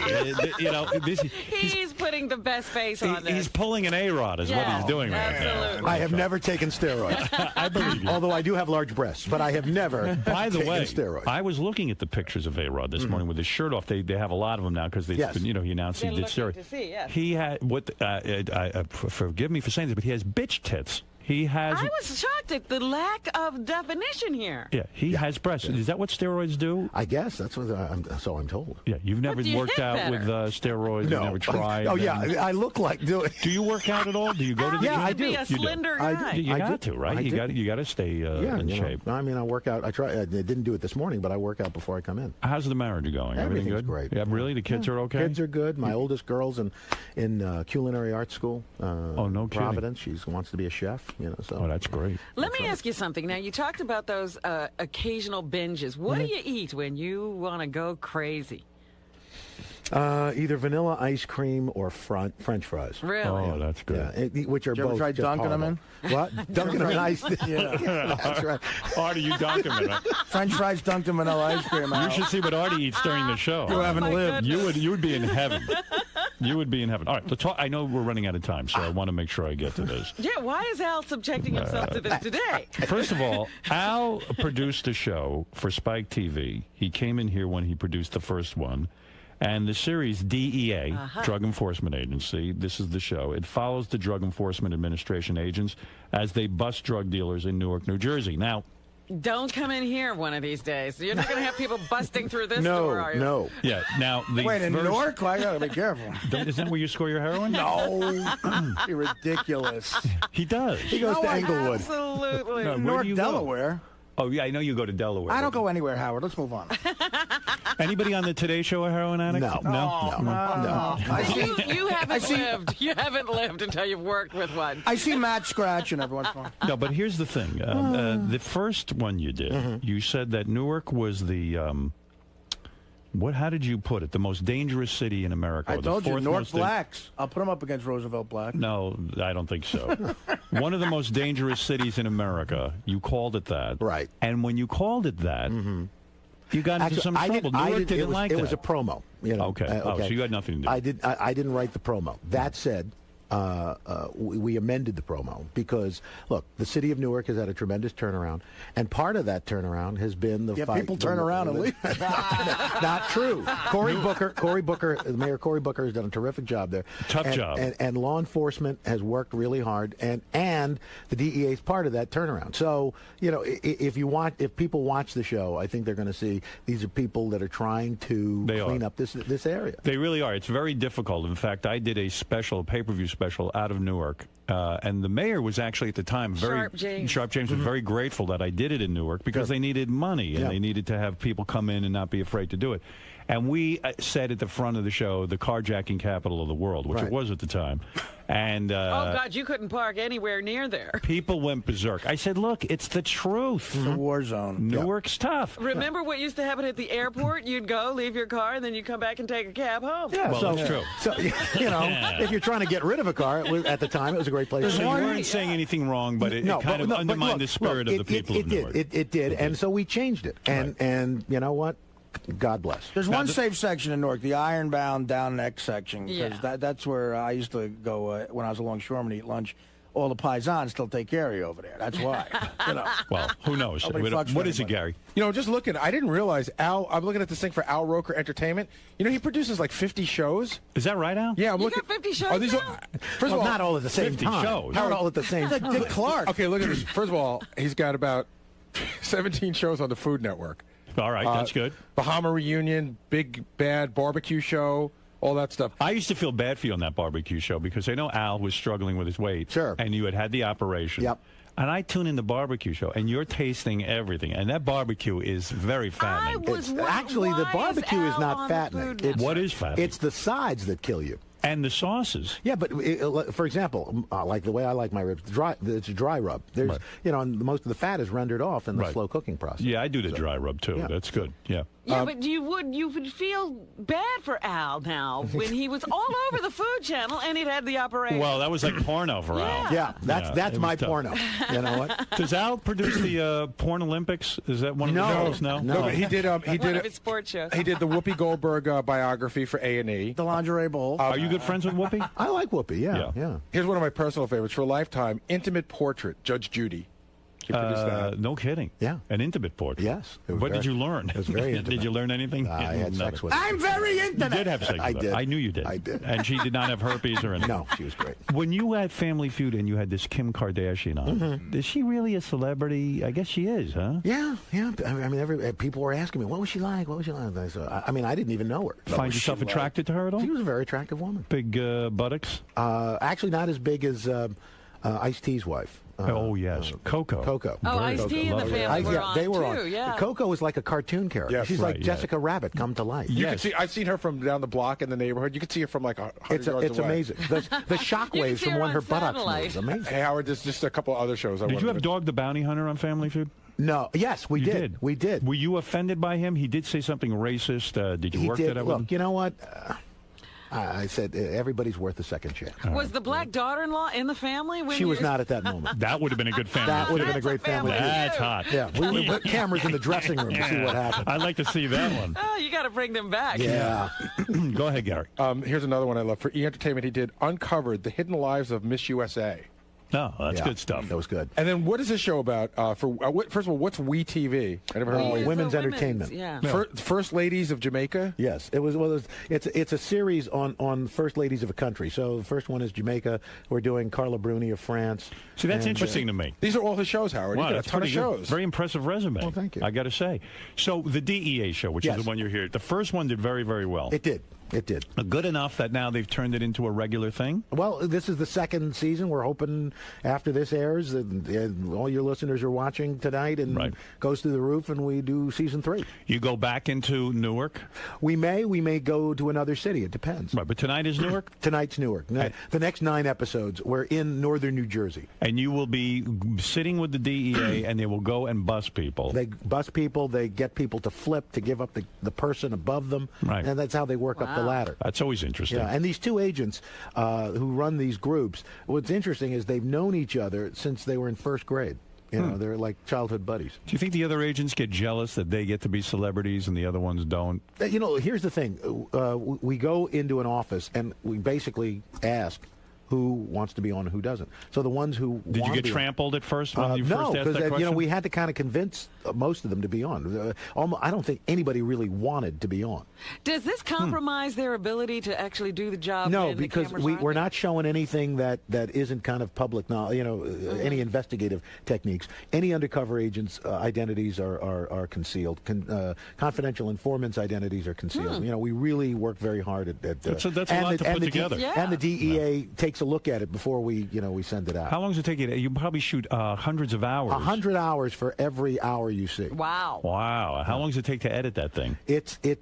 We've got like 4 or 5 editors working on every episode. 4 or 5 editors, and it must take forever to make a story out of that and to chop it down. Well, we've got terrific. The guy who was here last time, Russell Muth, and we got a guy, Alex Eastberg, who's running, who kind of is the story editor, right. And Jeff Sells, who's a great field producer. So they're all in there crafting this thing, and then we've got these great editors who are all putting it together. We're actually editing it in Los Angeles. So they're basically seeing what's going on, and they're sort of crafting the story in their head, and then the editors have to go You never pull it. appear on the show? We'll never see Al you won't Roker see me. pushing a perp to the ground and cuffing him? Yeah, that would be great. I would love to see you. I know you would. By the way, the DEA wants to, if you want to, you can go on a ride-along. No kidding. Oh, my Yes. God. You don't want to do that, Howard. Why would I do that? Why wouldn't you do that? How great would it be if you arrested me? You've been in a pig fight in Roosevelt, Long Island. No, let me tell you something. Oh, my I'm looking to goodness. avoid conflict. I can only. You're see looking to avoid conflict. Yes, I could see things going horribly wrong. Sitting like I could see getting killed. Right, These guys. Come on, it'll be great. You put on the DEA vest. Come on. Come on, are you crazy? I'll go with you. It'll be No. great. Hey, can I go out? Will they No. take me? No, come on. They'll bust you. No, I want to, It's ridiculous. You should combine shows in the middle of a bus to a dry rub or something. Well, look, what do I know? A cooking and cops show. Okay. Bust out a barbecue. Let me tell you something, Al Roker. I always like seeing you. I like to hear about these successful people like you who go ahead, they produce shows, they're doing the weather, they're doing it all. I like to hear about your weight loss, your weight gain. I like for some reason I'm very, very fascinated by all this. Al's one of those guys that when you see is what you get. Like everyone, my mother and everybody, the few times Al's been in here, they say he seems like such a great guy on TV. What's he like? And I go, he's a great guy. Yeah. He's like, Well, but how do we know he's a great guy? I think he is. that could be. I think he's genuine. An SOB. That's the Well, question. have you ever, Where look, is we, he? have you ever done anything wrong? Look, Have you know, beaten here's your the wife? thing. Have Like, you- for example, you know, this whole Christian Bale thing. You know, Right. You know what? Not that I'm condoning it or anything like that, but you know, you don't know. It was all taken out of context. From what I understand, this guy had screwed up a number of times, right? And he finally snapped. You know. Was it right? No, but No. you know, I mean, or Do you ever have a breakdown like that, a meltdown? I wouldn't go that far, but I've lost it. You Sure. yelled at people? Oh gosh, yes. When are we going to hear that? I was You're going to never say, gonna- can somebody get us the footage? No, I mean, did you ever hit Deborah, your wife? No. Oh, no, stop. no. 'Cause, I mean, She smacked me around a little bit. I but think she can take it. yeah, but- please. She's got wonder- sick arms. You know, she really Do you does. think 10 years from now we'll find out you had a secret family, like a second family? No, no, Like that guy no. from CBS, Charles Charles Kuralt. Kuralt. You No. think that'll ever happen? No. He was on the road too No, much. look, I feel there's got to be a demon. Here's the with deal. you. I had to have IVF. I had to use IVF for my two kids. You know, so it's and my other daughter. Did you really? adopted. Yeah. You were not able to conceive a child no. through your sperm? What is No. going on? Who knows? Slow swimmers. You know what the heck? Did you go to a No, fertility specialist? no, we just talked to them and convinced them to get going a little better. We got them a swimming coach. You've just revealed something here. Yeah. Your children No, were this is conceived. nothing. It's nothing. No, I wrote about it in my first book. Don't make me stop this car. No, You didn't adopt kids. You well, my oldest girl is adopted. Oh, you adopted yeah, your first child. yeah. and then Nikki and Leela were conceived. Does by your IVF. adopted child feel less loved by you than the other two? In other I words, don't does she think ever? so. Doesn't she have an issue where she goes, "Oh, you love them better"? Whenever No, I she don't fights think with so. you, she I don't goes, think so. No. "You love them better. They're your real children." No, she finds them annoying just because they're little brother and sister. Did she ever say to you, "I want to go find my real mother and father, my biological"? I don't want to. I don't. You know, that's her. That's You know, her thing. That's her thing. Would I that don't wanna- offend you I if don't- you no, had- not at all. If she wanted to, I would do whatever I could to help her do it. I would be like, you ungrateful. No. You know what? Look, I'm You would turn on the her. oldest of six, and three of my brothers and sisters are adopted. And you know what? So you're used to this. It's not What a big if deal. What if she goes to look for her biological father and finds out I am her biological father? Would that upset you? No, actually, it would vaguely make a lot of sense. It would. She's been behaving like me. A lot of sense. Oh my God. Do you? So the other two children, you decided to go to a fertility specialist. Yes. So when you went there, were you nervous? I know they make you masturbate into a cup. Is that correct? Actually, it's a thermos for me. Into a thermos. Yeah. All right. Nice. Bragging. Were you nervous when? Here you are, Al Roker, you're a famous guy. Here's I can cut to the chase for you. My biggest nervous part is it wasn't going to work. But wait a second. No, you go to the doctor, Right. and now you have to masturbate. Uh-huh. So you did look at pornography because they put in the room, did they not? Magazines. Yeah, but you know what? I can't. I'm not good at doing two things at once. I don't believe that. So I know. You're a guy. I'm telling you, I did not know. You mean you closed your eyes and imagined something? In Yes. other words, you used your own imagination. You're a Exactly. creative guy. That's right. And You was there went- pressure? Because there's somebody standing outside the door. Right. Saying, where's that cup? They give you an hour. Two. Really? Yeah. It's But how long did you stay in the room? Well, given my predilection, it was only about 30 seconds. Is that true? No, you were able to come that fast, even being with a nurse standing. I don't know. Who was counting? Does your 5, wife 10 go minutes. with you? Does she say, "I'll help you out. I'll use my Yeah, hand"? why don't you? No. Because you would It's want true. her to create. The Sometimes orgasm. it's a pain in the ass. It's to make more pressure. You can do it faster yourself. I know for me, I can get it done. You're in a foreign environment, Yeah. very But clinical. But wouldn't you it's want not your wife? sexy. In other words, Al- if you're looking at porn, it's weird that someone else, another woman, created that orgasm. But Al, wait a second. Yes. I got to understand this. I've never gone and given a sperm donation, so to speak. You go there, they have to analyze the sperm. Before they Right. even do Yeah. anything, they got to Yeah. find out, gee, Right. do you have enough What's sperm? going on? What's Okay, happening? right. Yeah. You go in. They say to you, Mr. Roker. Yes. And do you worry that there might be a camera or something like these people want a picture of a famous person masturbating? I wasn't until now. I'm saying. Now I'm thinking maybe there's some video somewhere. Could you imagine? Thanks a lot. And you did not feel the least bit inhibited. No. Being Al Roker, masturbating. You trusted the and you walk, doctor when and you the walk staff. out. When you walk out, I'm being serious now because I think a lot of guys would be afraid to do this. Dropping loads. Right. When you take the little cup. When you take the, is it a cup? Yeah, it's a cup. You walk out, you hand it to the woman and say, Here's Here my- you go. Wow. It's in a bag. You put it in a paper bag. You write your name on it, and here you go. And it stays good? Well, what are they going to do Well, with they're it? taking it right across Yeah, the hall. they analyze it. They And refrigerate when it. they you know. analyzed it, what did they say? You don't have a lot of sperm? No, they say it's there. It's just low motility. They don't swim very well, Oh, wow. You actually have a disability in a sense. as it were. Wow. Well, remember, Al Campana said we couldn't swim. So. No, but you're. Don't listen to him. Or think. So then they bring your wife in. They inject her with the sperm. Well, no. It's It's in a test It's in a tube they kind of they thing, inject the petri sperm into an embryo and into an egg that they've harvested. Boom. And then they implant. Fertilize it, make sure it's viable, and then they implant it into Deborah. Right. Wow. Yeah. That's a lot of work. It Has is. there ever been It is. mistakes where they Plus, take I had to give her hormone shots. It was crazy. Wow. Yeah. Have there ever been mistakes where like a Chinese kid comes out like Sure. they actually... Yeah, there was a famous one. Remember with the black couple and white that, kid. had a black and a white kid? Yeah. Were you nervous about that at all? I was hoping that there would be a mistake so that maybe so that Special in the it. kids would have a better shot at looking good. Wow. What about I didn't know that you were that you had masturbated in a doctor's office. There you go. I You can't have even new picture it. respect for me now. And you take off all your clothes there? No, you don't take off your clothes. I mean, what did you Can't do you with do it at home? Can't you do it at home? You actually you can. And then rush in with and then it has to be in within a half hour. You could do that. My cousin did this and gave birth to a zebra. There you go. You know what sucks about Al not having those years of banging a lot of chicks is he wouldn't have had to worry about getting someone Right, he pregnant. would have had a Gonna went nuts. fun time. That's why I know there are no other kids running around.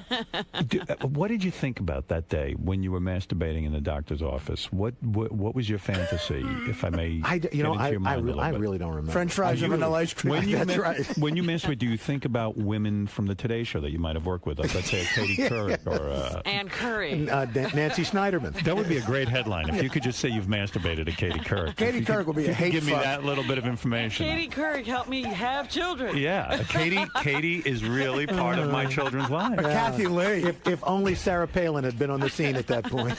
Did you find her attractive, Sarah? Yeah, she was very attractive. Me too. woman. I kind of got off on that myself. Yeah, please.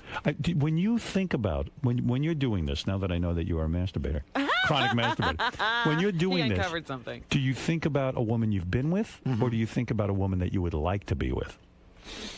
I think it depends on the day. The day that you were conceiving, I don't remember. You don't remember who you were I doing don't with? remember. I don't remember what I had I for think you do. breakfast I think you yesterday. do remember. I do not. I do not. And I think you looked at porn. What do you think of that in the You think doctor's so? office? Yeah. I'm telling you, I did not. What magazines were in there? I didn't even Jugs? look. First, here's the thing. Here's the thing. Right. I thought, do I really want to pick this magazine up in this room? Ooh, good point. Yeah, where you think people about that. have been You're right. No, and in fact, to Artie's point, with Leela, it was in the room. With Nikki, I was at home. Right. Oh. Okay. That's good. That's good. All right. That's So use your own porn. Listen, you got to watch Al Roker. The man has come clean. He admits masturbating. Listen to what he admitted to today. He masturbates. Mm-hmm. He thinks about dirty, filthy scenarios with various people, been with and not been with. That I worked with. That you work with. And he doesn't have Michael Phelps on his balls. Right. Matt Lauer, he good thinks about. swimmers, yeah. No, you would never be gay, would you? At all? Hey, it depends. It depends, really. You're You open would to never it. be gay. Are you open to being gay? It depends on the person. Right. You've had homosexual. I have not, but He's just Are a you nice guy. attracted to Matt? I never say never. Are you attracted to Matt Lauer? He is a sweet piece of man candy. All right. He Well, is. there you go. That's very honest of you. A lot of guys are uptight about that. Did you cover President Obama's? I did. You did. Did you get to meet Did with you go to him? Washington? I went to Washington. We were down. In fact, I got the first comment from the president. What did you? What walking did down he the say? parade? He said, "I said, how you feeling, Mr. President?" He said, "It's warm." You know, Is that what gave he me said? a thumbs up. There you go. Yeah. I mean, it was a great moment, right? It was spectacular. Yeah. I think a lot of people are very hopeful now, and I tell you, it's exciting. It is. It is. Al Roker's DE8 on Spike TV. Yes, this sir. is going to be a big show for Al. In other words, this is the sophomore test, they call it. Yes. Yeah, the first one was successful, but will people Can come you back and watch the repeat? second Boom. one? Can There's you a repeat? lot of That's pressure it. on them for this. Al Roker, Come on a DE8. ride along. Come on. Can he do it at noon? Yeah. Yes. Yeah. Yeah, I can't go at night. I got to go to bed. You know what time you go to bed? What time do you got to be at the Today Show? Let me find out your schedule. I get to the Today Show at about 5:45. 5:45. Yeah. I go to bed about 9:30, 10 o'clock. You do? All right. Yeah. Okay. Get up at 3:30, do the thing. Sounds great. Boom, out. And then what do you do the rest of the day? I swing by, get some fries and some vanilla ice cream. And then you masturbate. Make children. That's right. Al Roker's DEA premiere. Did you tell the kids that that's how they were conceived? Yeah, they know. Do you think that bothers them? No, they've met the doctor. They did? Yeah. But they really haven't pictured what their father had to do. No. No. They're were 10 afraid and to 6, ask. for God's sake. Come on. Wait till they grow up and they go, Dad, where did you do this? You only have to do it the once or a couple of times you have to masturbate? I think it was once. When they get older, will you show them the room where they were conceived? No. You will not. All right, okay. Al Roker, everyone, we're going to take a break. We'll be back right after these words. Al. Yes. So you come on for DEA and you end up talking about jerking off into a thermos. Well, I wouldn't quite put it that way, but this way. Oh, what's that, Al? I wouldn't quite put it that way, but a little inelegantly, less elegantly put. But yes, I guess that would be the crux of the matter. So how'd it go in there? Good. Yeah. Look, I love talking to Howard. You always have a good time coming on. Always right? good. Beats a poke in the eye with a sharp stick. Morning before the show, and I go, hey, I haven't showered in 2 weeks. I was just kidding around. Mm-hmm. He goes, no, I showered last night. So I came into Carrie. I go, what's with Richard showering last night? Is he getting ready for the party? He goes, no, Richard, we think got engaged. What? Yeah. I'll So tell he you how, took a shower? He took a He shower. better keep that broad. He ain't going to find another one like her. I think he took a shower to propose. Get in here, Richard. Yeah, my girlfriend knew something was up. It ruined the surprise. Yeah, you smelled good. You smell good. Did you propose? Is that what's going on? Yeah. Yeah. Are you kidding me? You're going to ruin that girl's life? And we knew it because it was on Facebook. Oh, she went. That was the first thing she did was post it on Facebook. Oh, my God. We knew something was up because you were Steven Singering around here. Oh, was he? See, It was I like missed all of that. You got your ring from Steven Singer. right? Yeah. I got to thank Gary for helping me out with that, and Leanne and Tom and Steven Singer. Everybody there was Yeah, awesome. they have a great crew over there. Yeah. Oh, they rule. Yeah, so he got the ring over there. And what did you do? How did you propose? Just taking a bath? I touched it. I rubbed my balls. I bathed. Why did you seduce her by taking a bath? Like, why did you really just bathe because you thought, well, if I'm going to propose, I don't want to smell? Well, of course, yeah. I mean, I might have bathed anyway, but who knows? it had been a few days. And I put on my best Iron Maiden T-shirt for the occasion. No, I wore a button-up shirt. Where were you? Was this just in the apartment? No, we went to our favorite restaurant in Long Island City. This McDonald's. Place called, Oh, it's a place you can go and drink forever for almost nothing. Oh, we had a few drinks, but it was a How's your place gout? called She. It was awesome. Oh, it's great. It's great, yeah. Actually, some podiatrist association heard me talking about it, and supposedly they want me to do a public service announcement about gout for the holidays. Oh my like to warn people. Is it a big deal on the holidays? A lot of people come down with gout? Man, He's working that whole gout angle. He's the face of gout. Who knew gout would be his Gout. This is Richard Christie from the Howard Stern Show. I have gout. I'm the voice of gout. So where'd you go? What's your favorite restaurant? It's called She in Long Island City. It's an Asian place. You would love it. You live in actually. Manhattan and you go to Long Island City for a restaurant. No, we live in Long Island City. Oh, you do? Yeah. I didn't know. I didn't that. know. We've lived there for like a year and a half. I know. Yeah, I know so little about you. Yeah. And by the What's your way, name? I just got a new cable provider, and there's like 15 public access channels on it. So I'm really excited. I get a Queens. whole new crop. Yeah, we get Queens, Brooklyn, and Manhattan public access. You're going to be calling in? Yeah, I can't wait. I've got coverage. This is Ethel. This is Ethel Mert. I mean, enormous tits. We did a call. I don't know if you saw it. It wasn't really good enough audio for the air, but we called a Santa Claus that was on public access. Where is that? How I come sent you a video. It's more of a funny visual. Oh, I didn't have time this morning to open it. I ran out of time. It's on Lotus Notes. It's pretty funny. Who called you, and Sal? Yeah. And it's funny that there was Santa Claus, there was an old lady knitting that was supposed to be Mrs. Claus, and a kind of chubby guy that was supposed to be an elf in green. Yeah. And the elf recognized my voice. Oh, no. And so I said I was Ethel, and I want to, say what my grandson Rusty wants for Christmas. And the elf goes, "Nice try, Richard." I'll get you the audio. So what's with the proposal, Wait, so you went to Long Island City. You went to the restaurant. Did you do something dumb like Gary, like have the waiter come over with a tray and then the ring is on the tray? No, it was nothing fancy. I didn't get on my knee. I just, told her to close her eyes. I had a little surprise for her. I took a shower. Well, what was Close your eyes. You can smell me. It's not so bad. Smell my was this some armpit. significant day, or was this just? It was our 4th anniversary of when we met. Yeah, we actually met on the last day at K-Rock. Oh, I see. Is that right? I didn't. Yeah. Did you steal her from one of the guys who works for me up in my office? No. Oh, No. That's what I heard. She was like going out with somebody when we met, but then we went on a date a few weeks later, and it was done. There was by like then. a day difference, Howard. Right. Hey, Richard, congratulations. I'm happy for you, buddy. Thank you, man. What'd you say to her? Did you say? I imagine something like this. I want to share my smell with you for the rest of my life. Something like that. Really, how'd you word it? Well, Did you tell your parents? Yeah, I called them. They were excited. Have they met her? She's been to that. Oh yeah, that House of Horrors. I don't know what to call it. We're going back there for Christmas. She loves it there. Hey, Richard, this is your dad. I understand you got engaged. I hope it's not one of those New York girls. We heard about them. Well, she's a Philly girl. Yeah. Well, Richard's fiance is a former intern, so Yes. Yeah. I guess the internship paid off. She met the man of her dreams. How maybe her parents are rethinking that whole college thing. Yeah. Well, she was an intern before. I met her after I she knew was you. an intern. Yeah. Well, congratulations. I'm really happy. Thank you. I can't wait to party I with you. can't. We still haven't heard how he popped the question. Because he can't seem to be telling us. It's Well, no, I don't want to interrupt you guys. You guys. all right. Well, what is it? I just told her to close her eyes, put the box in front of her. She thought it was earrings, and she's like, "Oh, no," she thought it was an anniversary present, and she opened it and just freaked out. She was like, "Wow, are you Start kidding me?" kissing you and everything? Yeah, we were excited. Yeah, they brought over a bottle of champagne. Oh, and great. We did a tequila shot. And Oh God. That was fun. So she won't remember this. No, she didn't drink the tequila. She don't like it. I had tequila. Dude, don't you care about this gout thing? I mean, I'd be paranoid drinking that much. I didn't drink a ton last You had a night. shot of tequila, and then what Richard, else? a small amount of drinking for you is a ton for most people.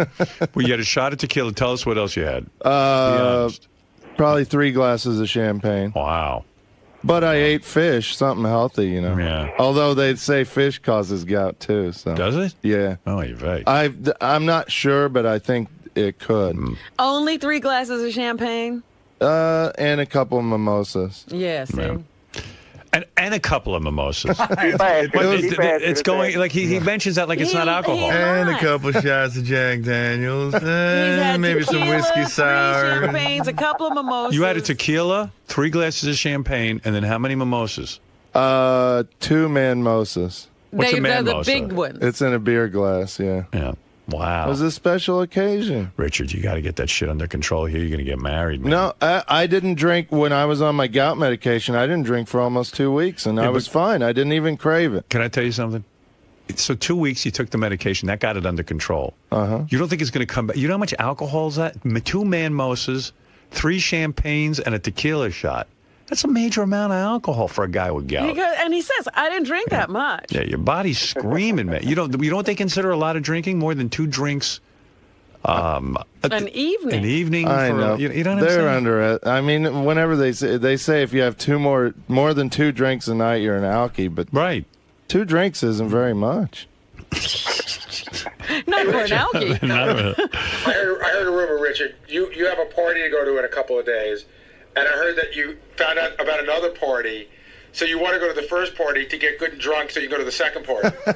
True? Sirius is having a little get together. Yeah. So Sirius is? Yeah. I wasn't invited. None of us were. Why are we not They invited? sent out an email for everybody. Really? Yeah. I didn't get that.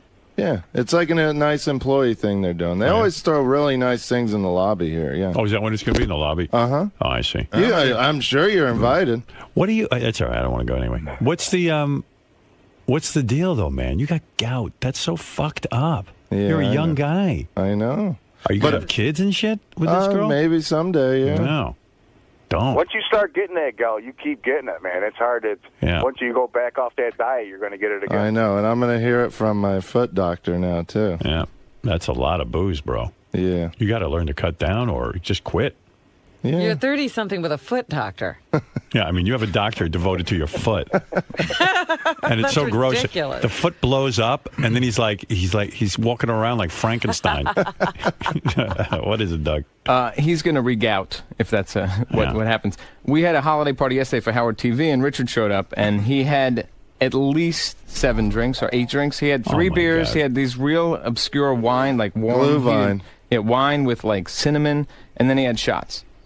And at my party, you're going to drink your ass off. They got great alcohol at this party. I got to admit, I will drink my ass off. Yeah, I know. Yeah. I mean, you can't resist. But you are too. Is your wife going to, your future wife, going to take your last name? Is she going to become Christy Christie, yeah. Christie? Yeah. Oh, that's funny. She's going to be Christy Christie. Well, it's actually C. Christie. What? Christy C. Christie. What's Her middle name is Chris. Christy Christie? Yeah. You know what her confirmation name is? What? Chris. What's going on here? Is she going to be Christy Christie? Her actual name is Kristen, but she loves when you call her Christy Christie. Wow. So when's the wedding? I can't wait for that one. We haven't planned that far. Oh, so ahead. you don't know when you're going to actually tie the knot? No, we're taking it one And where step are at you a time. taking it back to Kentucky or where are you from? Kansas. Yeah, are you going to fly there for the wedding? Are your parents happy, or does your father not trust her because she's from New York? No, they love her. They love her. We go back every Christmas. Remember your dad freaked out when you went to a dentist. I heard about these dentists. What did he say with your dad? He said, I don't know. He said, I heard they had a wisdom teeth pulled, and you better look into that. Yeah. Your sister knew somebody who went to a dentist. that was it. That was the best. Turn out good. Yeah, we know your sister went to some dentist. No, it was she knew somebody. Oh, shit. Your sister knows someone who went to a dentist and it didn't turn out so good. So that's all they're saying now. Speak to you later. Watch out. Take care, bub. Yeah, take care, bub.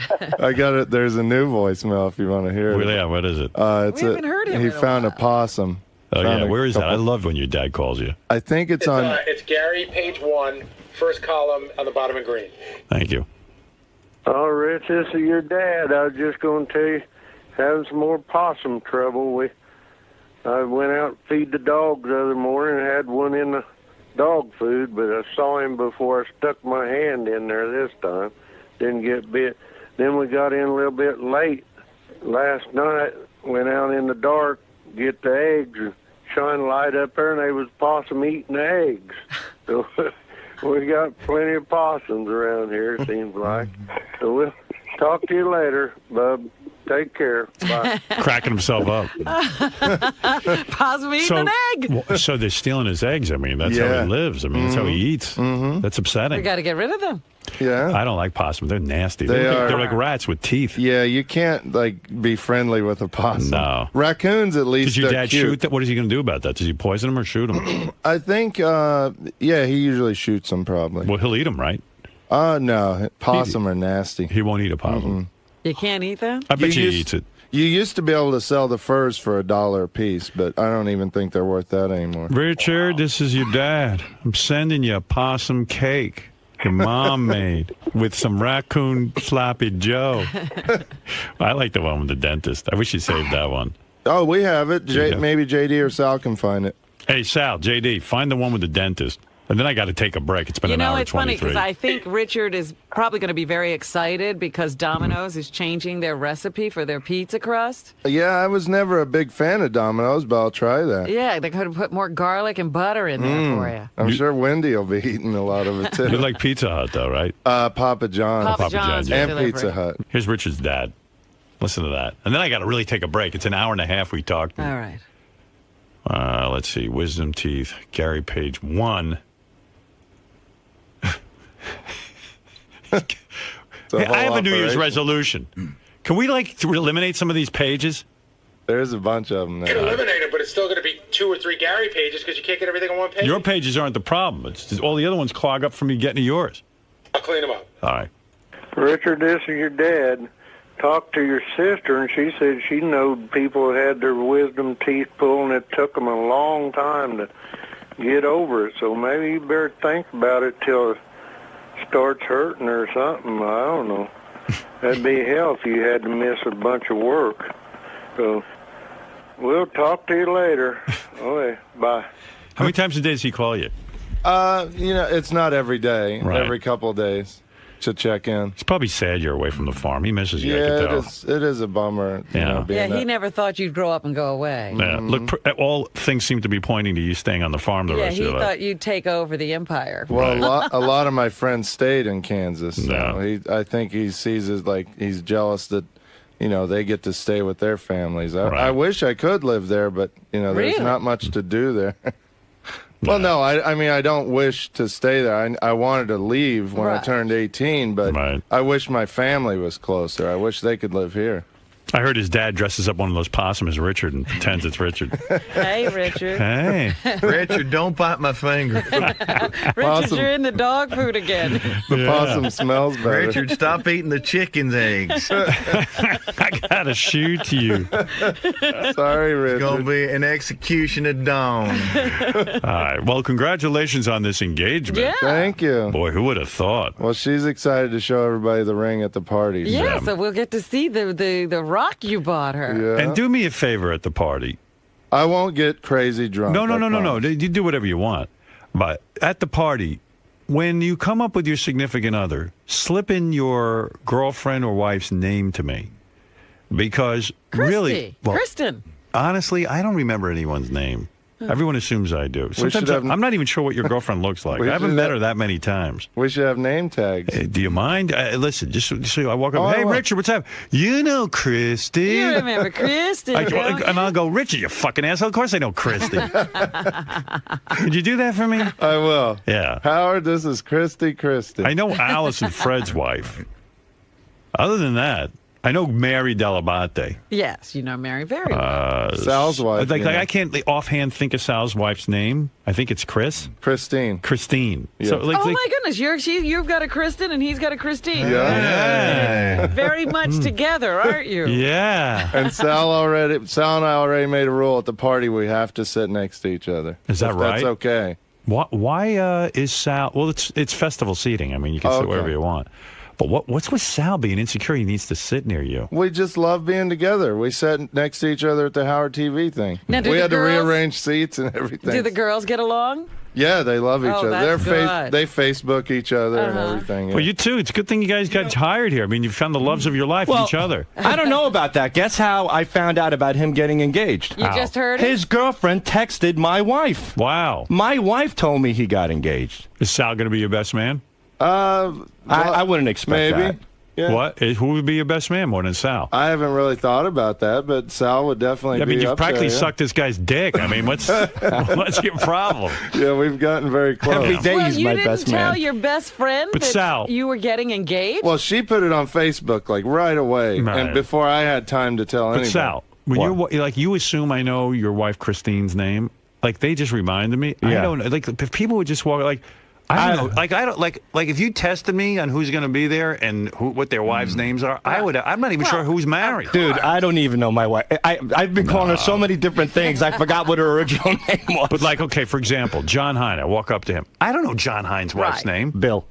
Bill? Oh, you're terrible. Anyway, congratulations on you. Thanks. Okay. And we have a nice gift for the whole office coming at 9 o'clock. Good. All right. Special gift. Something that you won't like. Champagne. It's not ham this year. Yeah. Oh my God! Was it last year that you brought that rotting ham in here? Yeah, do you know? Richard one year for Christmas brings in a ham. He goes, "We get this in Kansas." Right, he had it flown in. Or It's his favorite. And it gets shipped It's his favorite. UPS. It's his favorite. Yeah, it's his favorite. This is my favorite. I go, but it's not my favorite. I fucking hate ham. It was a ham in a box, and it came and it was dripping, like water was dripping out of the bottom of the box. And ham. It was disgusting. Pig is like something that trichinosis can occur. It wasn't even cooked. It was like half cooked. Well, it comes. It's a cooked ham. Cooked, but they freeze it. Right. Yeah, and Richard couldn't there was no way to heat it up. What was the big thing with that ham? It was frozen in the middle. Yeah, I don't know. Then there's some weird thing where it's cut in such a way that you can like pull strips. It goes like in a circle. Right. Yeah. Until it's down like to peeling an apple or something. I've got a dead pig for you in a box. But people. And it looked a weird color. That was the other thing. It was orange. Yeah. But it was orange ham. Yeah, because Howard, it was the pig flesh was melting at this. The ice was melting on the pig flesh, so this orange syrupy goop was coming off the ham, and you just see Richard go, "This is delicious." Oh, you gotta rub the ham in that goop. It's the so center good. was like an ice cube. The outside was an orange goopy syrup. And Richard wants to show everyone how great it is, so he's eating too much of it. And in the meantime, the goop is what goes to the bottom of his foot and gives him the gout. Like for example, I know Tim's wife's name is Pam. Yeah. Okay, you were at Jason's wedding, right? I have no idea what his wife's name is. Let me take a guess. Gilda. No, in fact, they both share the same initial. Jennifer. Jenny. Closer. Jill. Janice. I wouldn't know that. What about Will? I was at the fucking guy's wedding. What about Will? I don't even know what his wife looks like. Wilhelmina. It's cute. Have I ever met her? Yes. Yeah. She was at your wedding. Will's wife? Will's wife was at my wedding? Yeah. She Of is? course she was. What's her name? Tracy. Okay, so you walk up to me, you go like this. Hey, Howard, you know my wife, You Tracy. remember Tracy? Yeah, and I go, of course I know what Tracy. you should do? You should do what they do at the White House. We'll have a guy there announcing. Now, Will and Tracy Murray. Here's a guy. But guy, I always do that. I always go, this is my wife, Beth. And I know most people know Beth because I'm on the radio and stuff like that, and people tend to know. But I always do that. People are such assholes. It's almost like they're defying you. Testing you.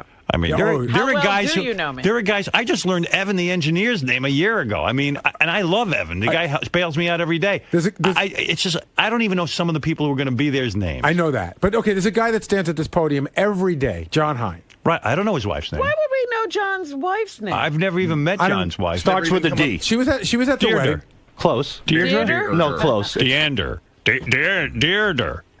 No. It's Debbie. Dina? Debbie. I don't know. How's Deirdre close to Deborah? Daphne.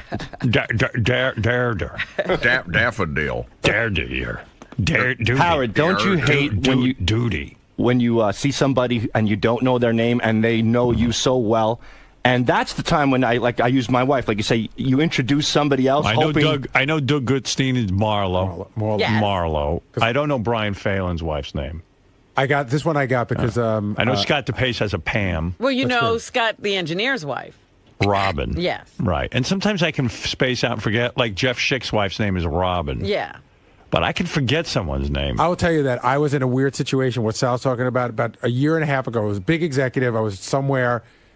Ran into his wife, and I didn't remember who they were, and they called me out on it big time. Yeah, and it's like, you meet a lot of people. Who says and remembers wives? And sometimes when you meet somebody at a certain place, and then we were completely out of context. Back into this, and we never see them again. I once called Mel Karmazin Les Moonves on that was the great. elevator. In the elevator, You did? I'm such an ass. I go, Mr. Moonves, Well, good to see that's you. pretty stupid. Yeah, that was. I mean, that's a guy who you really want to suck up to. Right. You need to study his face and remember who he is. Yeah, I've studied it after that.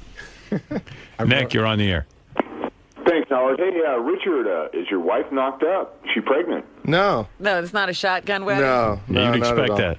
On this, your wife must be pregnant. Yeah, Frank. Yeah, why are you even letting Richard go to this party? I mean, it's bad for his health. Didn't you guys learn anything from Marty? Listen, Richard's a big boy. He's going to drink regardless of whether he's at my party. Yeah, my if he party. didn't come to our party, he'd be somewhere else drinking. Yeah, it's not like he's, it's your party. Yeah, he's well, our party. This is for all of us. At least you can keep an eye on me at your party. Right. Yeah, but you guys wouldn't be doing it to him. I mean, look at this guy. DC, this is a serious thing out. Yeah, I know, but listen, I'm not going to sit there and regulate him. What does Kristen think? Like, Richard can't last very long. He's drinking himself to death. Well, she just wants to inherit his empire. She's got to inherit everything. Honey, when I die, you get the silo. Who gets the rights to your record, your album that you just produced? I guess she will. I leave my charred walls of the damned masters to Christy C. Christie. You're my Yoko. Well, you're worried about Benjy bringing somebody because what she's like, but I mean, this lunatic's marrying Richard. But Kristen is really a great girl. I hung out with her before. She's a nice girl. She's love her. engaged to Richard, for crying out loud. Yeah, but she's marrying Richard. I'm going to try to save her, actually. In other words, she's no different than who Benji's bringing, you're saying. All right, well, there you go. I can't wait till she marries him, and when Halloween comes and he wants to go to a haunted house, she says, "Go fuck yourself." I'll show you the real Kristen. I can't wait. All right. He's right. Yeah. Wait till that. You don't think she's enjoyed that? Wait till he comes home and he wants to watch Creep Show 2 on DVD, and she throws it right out the fucking window because she has to watch Oprah. Honey, did you see my Freddy disguise? What do you mean you threw it out? No more haunted house trips? What do you mean it's time for me to grow up? no Santa's elves tucking you in? Listen, this is crazy. We've got an hour 37 minutes without a commercial. I can't do that. We have to take a break. Boys, Richard, congratulations. Thank you. It is our big holiday show going on right now. Everyone's stopping by. And Richard's engaged. And Richard's engaged. Wonder who's going to walk through the door next. Hey, look, it's Bova Booey. Congratulations. Thanks, Harry. This is the man. Congratulations, man. Thanks. Sal. He's jealous. Sal, I want the spotlight on you. It's your engagement. It's all you. No, Sal. he's jealous that I got engaged. Well, that, yeah. Are you really? No, I'm not. As long as he's still around. As long as I stay faithful to him, too. Hopefully there's enough love for both of us. Now, are you really upset that you didn't hear from Richard himself? Hey, and you know what? No. It's more of a woman's thing, I think, to let everybody know. When you know somebody so well, I kind of get why Richard kept quiet about it, because he was that serious and he didn't want to make any mistakes. You know what I mean? Oh, yeah, well, I didn't tell anybody before, because I just didn't want, with Facebook and things, people can accidentally slip up and say something. But afterwards, she went right on Facebook. She was so excited, but her and Christine have been texting lately. So she texted Christine right away, and I was already laying in bed, and Christine told me, and then I texted Richard last night and congratulated him. That was very sweet. Yeah, I'm very, very happy for him. Kristen is an awesome girl. And you know what? Like you said, now with him with Kristen, those two could go off and start yapping away, and me and him could drink and relax and not deal with their bullshit. And get gout. Not that you would have any bullshit with a wife. Sal, since you've been married for so long, do you have any advice for Richard? Just agree with everything they say. Agree your balls off. Because the moment you don't agree and they start yelling at you and nipping and bickering and you want to kick them in the face and you'll probably go to jail and get locked up for it, you realize why you should have just agreed. Always agree with the wife. Always, always, always. 2 words in life that'll get you by in your marriage. I agree. Words from an expert. An ex-marriage expert. Go to Tokyo Delights in Jersey from time to time. See Miss Kim. Guys, another big topic today was about the party tonight. How do you think that's going to go down? Is anything crazy going to happen? Oh yeah, we're going nuts tonight. We're going to have a lot of fun. We're going to be doing a lot of drinking. We're going to go crazy. Tim Sabian's going to go wild tonight. We're going to fondle Tim's balls. Tim Sabian's going to let loose. He's going to let his belt hang out. Let it all hang out. Get out of here. Hey, congratulations. Thanks, Benjy. There you go. Thank you. Good shirt, Robin. You too. Congrats, you buddy. get to bring your date. Congrats, Thanks, buddy. So when are you going to have the kids and stuff? Right away? We'll see. We'll play it by ear. When are you getting married? You know? No, we don't know. That's cool. Now, hey. Did she cry? No. She said she thought she would. She doesn't love them. They all cry when they love Her eyes got a little watery. Completely tame people. You got any advice for him about marriage? I mean, just try to keep things the same.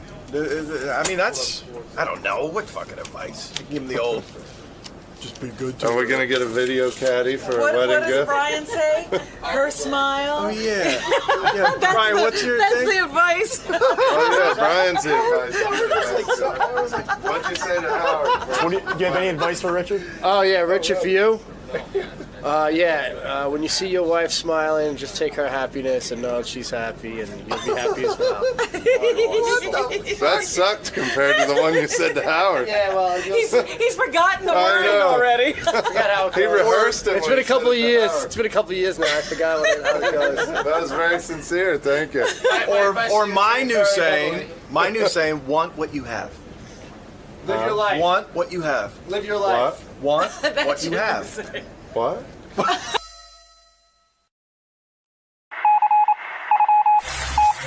This is the best of the wrap-up show. A recap and behind-the-scenes look with John High and Gary Dell'Abate. The best of the wrap-up show begins now. Hey, it's Gary Dell'Abate. On Monday's wrap-up show, we were talking about how Howard seems to be very irritated with Kathy Lee Gifford again. We sort of went over the feud and talked about whether there's ever any chance that they could be friends. I don't think there is.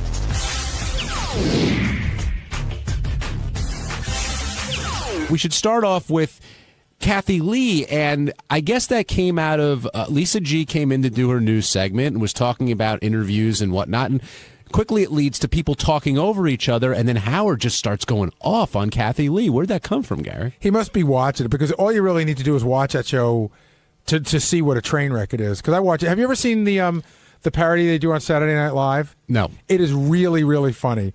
I think it's Kristen Wiig. She's Kathy Lee, and she just pretends that she's been drinking. Because Kathy Lee acts on the show like she's been drinking. I don't think she has been. But, yeah, they're all over the place. You can never figure out what's going on. So Howard must have seen it. Is there anything Howard hates more than people talking over one another on a talk show?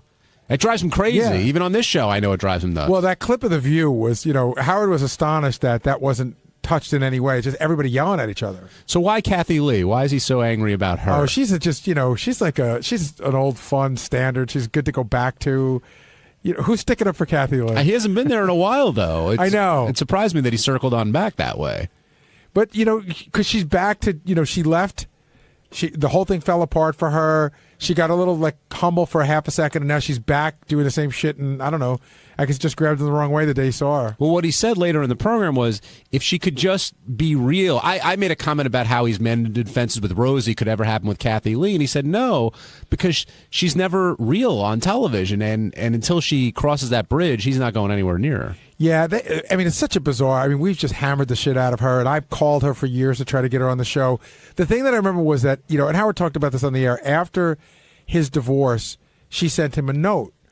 And he goes, Kathy sent me this note. But then we looked at the note, and we realized it was supposed to be a note to say, hey, Howard, I'm sorry about what happened to you. But it was really all about her. How so? Well, it was mostly like, I'm really sorry to hear what happened. I've gone through divorce. And then it was a lot of God stuff.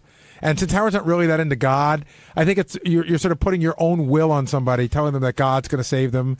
And, Howard's not a God guy. It should be like, the great note would have been, hey, Howard, Kathy Lee, I know you've kicked me around in the past, but I see what you're going through, and I've been down that road before, and I wish her all the best. Done. Once you start bringing God into it, it's like she's, I felt like we were natives in the jungle, and she was trying to convert us. So even though she made the gesture, it didn't ring true. Yeah, because she just didn't do it right. Now, do you think Sam the cooking guy deserves an award, like Howard was saying? I get where Sam the cooking guy was coming from. I don't know that I would. I'd probably just take that shit because whatever. But yeah, he's like, hey, I'm trying to talk. You invited me here to give you a recipe. Let me get it out. Do you think that's just a bad day, or ultimately that's what he was trying to do? They booked him to do something, and he was listening to the audience. He was trying to play to the audience instead of having these two yentas not shut up. Yeah, listen, it rubbed him the wrong way, and he spoke his mind. I thought that was funny. I thought the etiquette person that they brought back should have, said that they were both wrong instead of blaming it all on him. Now, did you or Lisa G learn anything from Howard's advice when it comes to being a guest? Would you ever interrupt if all that chat started happening? I'd probably just lean back and go, you don't need me here. I'd probably address it in some way, but I don't know that I'd be like, shut up. Well, it's awkward because it's their game. They've invited you and you're trying to be polite. Yeah, I don't think I'd get involved. Hey, Benjy, were you surprised that Howard went off on Kathy Lee so much today? Yeah, I was shocked by it. He hasn't done it in a while. Right. Yeah, no, yeah, he hasn't done it for a while. It's been about 2.5 years. Did we wake you up? Did it. It was back in 2006 in March. He was mad at her about some comments she made. Do you think they could ever mend fences? Yeah, yeah, for sure. That's as surprising as the Rosie thing is. I'm sure that if Kathy Lee and Howard's even said it himself, if they were at a party and they were talking, they might be something they would connect with, and I think I could definitely see that happen. I think he's in a place now where he could connect with her, but I don't think they're. See, Howard and Rosie, I always thought were similar in the sense of that they both were driven and they were both laid it all on the line and were very honest. But Kathy Lee is the polar opposite of what Howard is on the air. So But I think if they met each other at a party, they could be friendly to each other. But I also think the opposite could happen, and Rosie and Craig Ferguson sort of talked about today, where Rosie and Howard could definitely have a split now. Why? I think it would be a little bit harder for it to happen. No, like some issue that they might both feel very strongly about, it could split them up. Now, if you miss what we're talking about with Kathy Lee, here's a little bit of Howard's feelings towards what she had to say. You know, whenever Beth does TV, she says to me, God, I said, like she did The View, she sat in one time, and I said, gee, you were quiet during that segment. She goes, they were all talking. I said, if everyone's talking, why would I talk? I said, that's evidently what they want in TV. They want people talking over one another. You have to keep talking in order to get the attention. Right. Doesn't matter if you're saying anything. Just keep talking. Because that Hoda was back there going, just, keep it going, keep it going, keep it going. She couldn't stop saying it. Yeah, like Tourette's. They blurt out everything. Keep it going. Listen to the first 10 seconds of that clip. The guy couldn't take it. He broke. And then Kathy Lee, they have their jobs because they don't talk to us like that. Well, you're being rude, Kathy Lee. Can't anyone stand up to Kathy Lee? She's the devil. Now you're getting like Dennis James. She's the devil. Want to make monkey love to Harold Stern. Please. Are you kidding me? Jamie in Massachusetts, you're on the wrap-up show. Hey, I believe, good morning, guys, anyway. I believe that Howard does the same thing when he interviews people. Like, he'll ask a question, and then the person will start answering, and then Howard will talk over him like he's not listening to the person giving the answer. You know what I'm saying? He drones. And sometimes he gets himself doing it. You see, I agree with you that Howard will sometimes talk over a person, but it's not like he's not listening and he's droning. If the person's going to start going off in a weird way and dancing around a question, he'll just ask another question to take him somewhere. He has no patience for people who aren't going to respond, so sometimes he does talk over them because they're just not, doing the interview the way he wants it. He definitely controls an interview, no doubt. Okay, well, I just noticed it a lot, something interesting. I'm like, Howard, let the person answer. You're driving me crazy. Come on. But okay. All right, Jamie, thanks for calling in. Let's go to George. George, you're on the wrap-up show. Did you say George? Yes, George. How are you? How you been? Happy New Year. Hello, fine, thanks. I wanted to ask, first of all, Howard really almost physically makes me sick with his constant ranting about Jay Leno. He goes on and on for ad nauseum. It really has a very negative effect on me. I want to ask about the Kathy Lee situation. When and how did his contempt for her start? It wasn't any particular incident. It was just like almost everyone else in the country's contempt for her. They would watch her on the show, and she would get on and talk about her kids. And one day, I think it was with the kids. I remember Howard coming in one day and goes, God, she puts those kids on all the time. In fact, there was a Christmas episode where she made Cody dress up like a pilgrim. And I remember Howard was very annoyed by that. It was like one of those weird, and Howard was very annoyed by that. And I think once she brought the kids into it, but I mean, Howard wasn't alone. Everybody started to notice it all at once. It was a lot of me, my kids. I'm better than all of you. My kids are so amazing, that sort of thing. I see. So it was her arrogance then that he didn't like? I would say so. Okay. Thank you. Well, Thanks, George. Back in the 80s, and this is, I know more from Howard's book, wasn't Regis sort of like played with a lot? What do you mean? Like, wasn't Regis sort of made fun of a lot back in the 80s? You mean on our show? Yeah. Yeah. Yeah, but and was she with him at that point? Yeah. Because I wonder if that sort of transferred from there. Like. No, it was more like you said, Howard wasn't alone in his contempt. I mean, the whole country should have got behind it. And Howard also thought Kathy Lee was pretty hot, too. Yes. And I guess that would fuel the fire even more. It does. When you think a girl's hot and she's acting in a way you don't like, it really pisses you off. On Tuesday's wrap-up show, Ralph called in to expand on the argument that started on the Stern show earlier between him and Gary. Basically, Ralph hates the fact that Gary goes around calling himself a gadget expert and doesn't think he knows anything about gadgets. Ralph claims to be the one who really knows his shit and should be the one booked on Geraldo. Or better yet, listen to Geek Time. It was Techno Beaver versus Techno Berry. Check it out.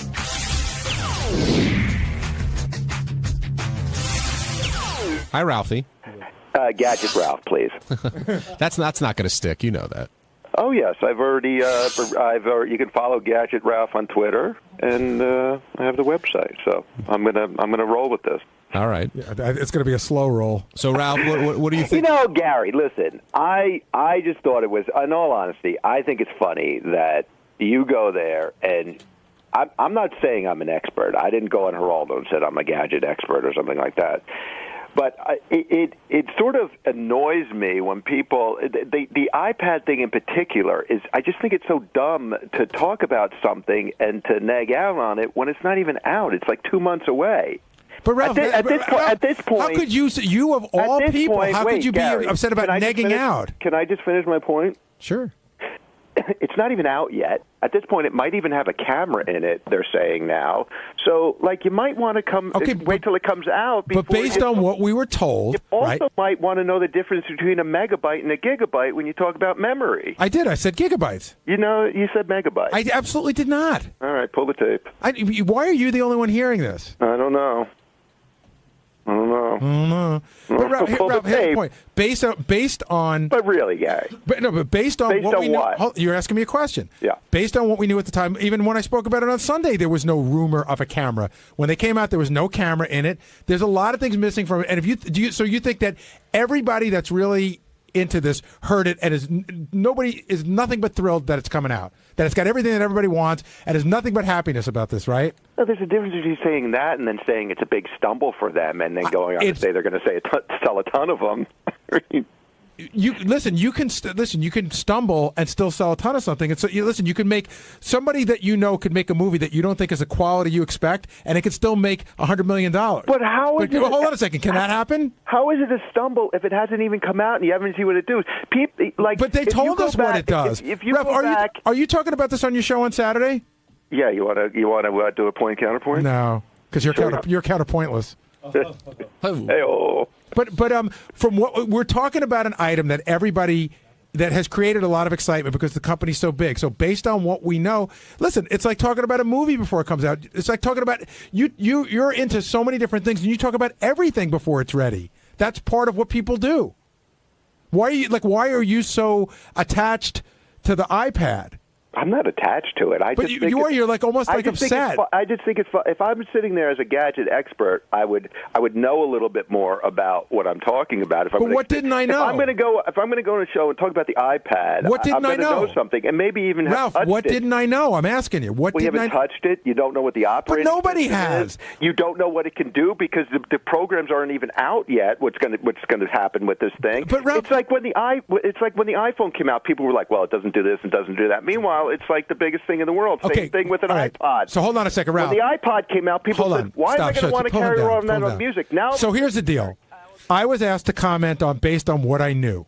And then when it comes out and they put one in my hand, I will try it out and comment again. But somebody called me on that day, and I am not the only person in the world that has commented on the iPad a day after it came out. Well, how do you feel about the Generation 2 iPad? You're following the lead of other stupid people who are saying there's something wrong with this thing that they haven't even seen yet. Well, then the reverse has to be true. Then you can't laud it either until you know exactly what's on it and actually touch it. That's right. I'm not lauding it. I'm saying, I love that word. I'm not even sure what it means, but I'm going to use it all the time now. If you're not lauding it, what are you doing, Ralph? I'm sort of saying, hey, why don't you wait till the thing comes out and see how it is? Like you John, somebody said I was kissing your ass. I think you're just as dopey as Gary about this thing. You're wrong too. On what? How can you say you're not we're sure wrong? what you can do with it. On what? The iPad you're talking about? Yeah. Because based on the specs that are out there and based on what I've seen. Yeah. What specs?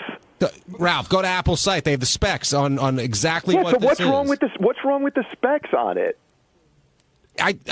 You know this. We've already discussed this. It doesn't have a camera. Yes, if it comes out and has a camera, then I was wrong about that. Right. You want to hold up a big thing and take pictures. You don't have a low camera?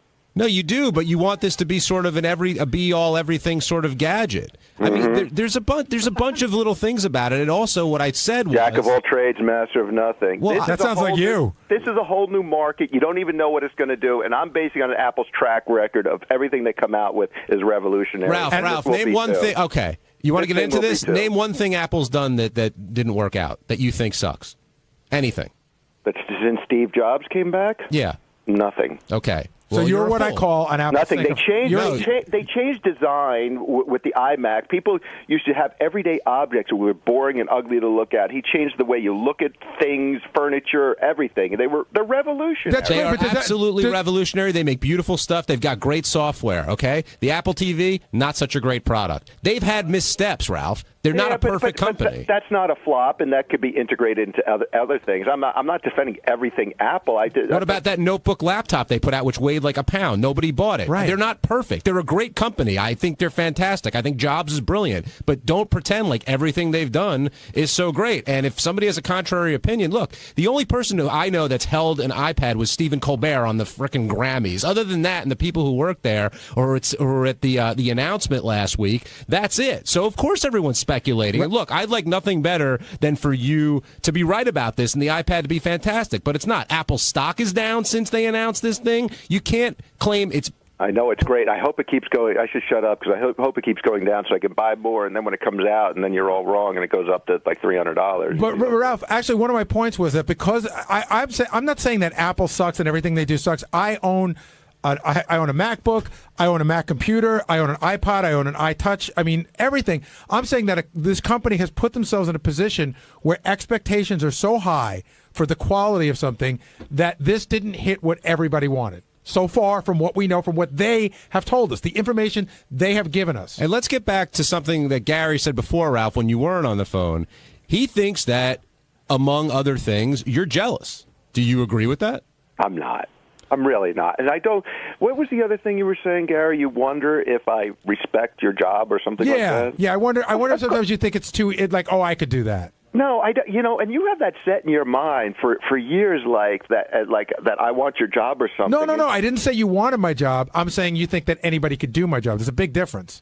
Well, listen, I don't think you're the only one who can do your job, but I think you work hard. I don't think you don't deserve to be there or something. I don't look at you and go, oh, Gary's a fool, and why has he got a job? Or I don't really know what you're saying in that respect. Ralph, you've never spoken those words to me before. Oh.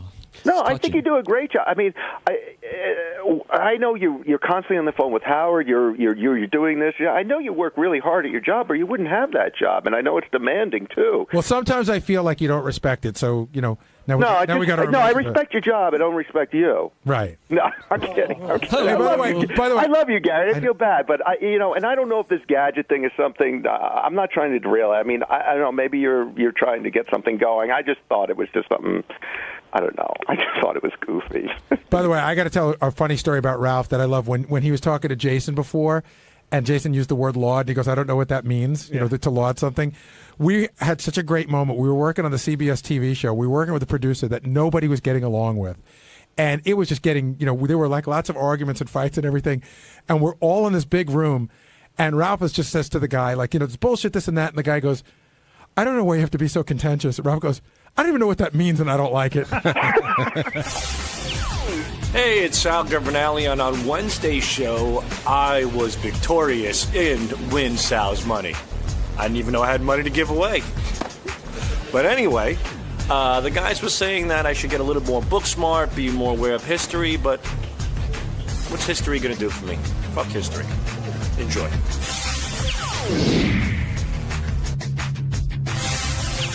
I do want to talk about Benjy's girlfriend coming in and her competing with Sal and Win Sal's Money, which, Sal, I thought you were going to run away with, but you made it. I pretty much did. You did? I got five. I think I got 5 questions right. They threw out 2 that Will fucked up on. No, they threw it. That would make it 3-2. Here's how I saw it, for real.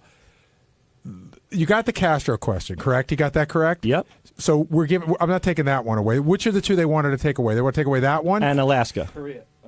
Korea. Korea legitimately, if they would have said more information, please, I don't believe you would have known North Korea. You would have just go, Korea, it's fucking Korea. Right. So that one you would have lost. So I'm saying you won 4-2. That's pretty good. But look who you beat.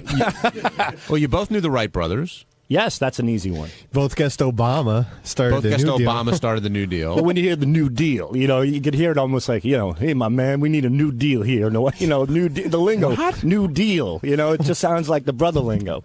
When I'm not kidding you, I'm not being like I'm not being like stereotypical, but I'm just saying. No, not at all. That's exactly what you're mean. Hold on. That was your thought process? Like New Deal sounds like something Obama would say? Sounds like a little bit of a jive talk. Hey, listen, we're in the White House now. We need a New Deal. A New Deal's got to go down. Can I ask you a question? That's the only thing that came to mind. New Deal. You're not making a joke. I'm not making it. I'm just saying the lingo kind of sounds like something Obama might say. He's a hip guy. I'm saying it in a hip sense, not in a black sense. Can I ask you a question? Obama's been president for over a year now. Have you ever heard him talk like that or have used lingo like that in a whole year? Like, what's another example of that kind of lingo or talk? He called Kanye West a jackass. That's pretty hip. I've never heard a president say, use foul language except for President Reagan when he said sons of bitches. I remember that. But I can see New Deal. New Deal sounds like a more modern term. I mean, it does. I can't see President Washington saying New Deal. You know when the New Deal was? No, I don't even know what the New Deal is. Is it from the 30s or maybe the 40s? Yeah, I think it's from the middle, late 30s. It was FDR, Franklin Delano Roosevelt. I was going to say it was FDR. Franklin Delano Roosevelt, I know who he is. And there was another Roosevelt. Yes. Who was that? His son or his grandson. What was his grandson or son's name? Teddy Roosevelt. There you go. It must be his grandson. Out of Long Island. FDR. It's the other way around. Teddy Roosevelt. FDR is the grandson. FDR is the grandson. I think so. Because I think FDR was later on. Roosevelt was. I think so. I think FDR. I'm going to. I know. Final answer: FDR is the grandson. Sounds hella smoky. I know. I know. There's no point for this. I know. Howard asked you about it, and you explained it a little bit. But you admit you're weak at history. Yeah, basic history. I'm not. Yeah, this is not something. Elementary school kind of history. Like John suggested, you might not be able to get past fourth grade history. I might not, but you know what? I'm not upset about it. I mean, it's just something that, it has no bearing on what I do. But sure, history's important to understand the future. Right, we have to study history to understand the future. But you know what? I don't care fucking Washington chopped down a goddamn cherry tree. It's not going to pay my mortgage. But fuck them. Before you start this rant again, because you do go into these rants. I'm explaining why. You've told us. Tapping into a weakness of mine, and it makes no sense to ask me about it. But no, you've told me several times, I'm not going to quiz you, but you've told me several times that it's upsetting to you. It is. You don't like to be thought of as stupid, and it's upsetting to you, and we gave you books to look at, and you didn't seem interested in them. Because I don't have the time. I don't have time to wipe my ass anymore. Sal, what about your sons? They're learning history now. They sure are. So why not learn with them? I don't know. I mean, do you sit down and do homework with them? Or yes, help them with homework? Absolutely. But history hasn't really come up. You know what they're doing now with history? They're kind of like reading a paragraph, and then they have to break down the paragraph and answer multiple choice questions within that paragraph. So they go. It's more of a reading comprehension and history combination in one. What are the paragraphs about? History. I don't know specifically. I can't think of it off the top of my head, but I could bring in some of my son's stuff. But yeah, I help my kids with the homework. I go on Google a lot, and there's a lot of shit I don't know about, like paradiddles. Not paradiddles. There was some math thing that I had no idea about. Paradigms. Paradiddles is a drumming thing. Yeah, it's a drum. I think these are paradigms, I believe. And what the fuck are you, fifth grade paradigms? It's ridiculous. And who's going to use a paradigm? Right, so going into the CEO of IBM, you think he knows what a goddamn paradigm is? So instead of saying, I think he does. Maybe, but it doesn't do him any good. But so instead of saying, "Wow, look at what my kids are learning," you've decided because you don't know it, like, "Wow, my kids don't need to know this shit." Well, no, it's not that I don't think they need to learn it. I'm glad they're learning it. I support what they're doing. I stand behind it, but it's kind of like it kind of throws me for a curve. Now, but going into this quiz, you felt you even said you didn't study at all. You thought you were going to mop Sarah up pretty much. First of all, I didn't study because I don't necessarily have a care for this particular thing. I'm not going to learn it. I don't need it. So I wanted to be myself. I wanted to tell, to answer things as best as I could. And I did know a lot of things. I know about Margaret Thatcher. I knew about the other questions I got right. I can't even think of them now, but I knew a few things. Is it the more honest answer that you do care about it, but you just don't care enough about it to learn it, but yes. you do care that you don't know it? That is because you try to push it off and go, I don't need to know. Who cares? I don't need it. But I think you do care, just not enough to learn it. I would love to know it. Right. I just really I haven't dedicated time to learn it, and there are other things in my life that are priorities. So that's primarily it. And Benjy, you prepped Sarah, it sounded like, for this. Well, I knew that I knew there could be any 7 questions. So I went over like things in history with her. And Speaker of the House was a smart move. That could have come up. And some things that came up in the news. But I completely agree with Sal. I think he's a smart guy. We've talked about it online. I gave him a great quote. I think Einstein said, his paraphrase, that imagination is much more important than knowledge. So if knowledge isn't that important, why would you suggest to Sarah that she watch Chris Matthews to learn more? Oh, to get ready for this particular contest. Oh, so you didn't want her to do it because you wanted her to be smarter. You wanted her to be ready for this. No, I think she's a very intelligent person, and I think she has a. Well, I think she is, JD, and I don't. Maybe if you get to know Teddy laughed. Well, I know, but I'm talking to you because But I'm saying, would you continue to ask her to watch shows like that, or you don't really care? You just for the contest? It was just I thought it was a good prep for the contest. I suggested 3 things. We went over history. Mm-hmm. I said, read a newspaper every day, and watch Chris Matthews or some sort of news show, and we did some geography stuff online. Were you worried that Sal was going to blow her out, like beat her 7-0? No. I mean, I just wanted her to do really well, and she did. I mean, she did. Yeah. I'm sorry. Go ask the question again. I said, were you worried that Sal was going to blow her out 7-0 and embarrass her? I didn't think he would blow her out, but I wanted her to do well. I really wanted her to win. And so, do you think she did well, okay, or not so good? Well, I think she did well. That she came across great on the show. And she even told me, she was like, you know what, I just want to get 2 right. If I get 2 right, I'll feel really good about it. And so I think she had a fun time. So that, to me, is the most important part. Now, I thought during the whole segment, were very possessive of her and very protective of her. Yeah, I get like that, which sucks. I hate that. Looking back on that, I hate that I was doing that. Why? I mean, if you care about her... Because I do care about her, but I don't need to... it just comes across as really douchey. And I wish I'd, wouldn't have been like that. The weird thing I got out of today was, up until Sarah came in today, in my mind I thought, like, okay, Benjy's with her, but she's pretty cute and he's digging the sex and she and he likes her, but look, there's no big deal. But I actually saw a deeper relationship that I thought Benjy was pulling my leg about. Did you see it? Yes. And I also saw, I think I saw a little bit of jealousy on your part when it came to Sal and her being into Sal. Probably, but that's also kind of more fun. I mean, I know she thinks Sal's a great guy, and she thinks he's a fun guy and everything. But I was kind of having more fun with that. I think it's funny. Who in this room wants their wife to touch Sal's dick? The fact that it was even up for discussion or for debate is funny to me. Yeah, where'd that come from, Sal? She has an obsession with my penis. But I think she thinks it's more funny. I mean, I think she is that's real funny when it's in her mouth. On Thursday's wrap-up show, all the talk was about the upcoming Super Bowl. Howard made a comment that he wants to watch the game alone and really doesn't understand why anyone would have a party or enjoy the game with other people. Well, Gary and Fred strongly disagreed, and it was a major debate. And naturally, we talked about it and had a good time with it. So here's what was said.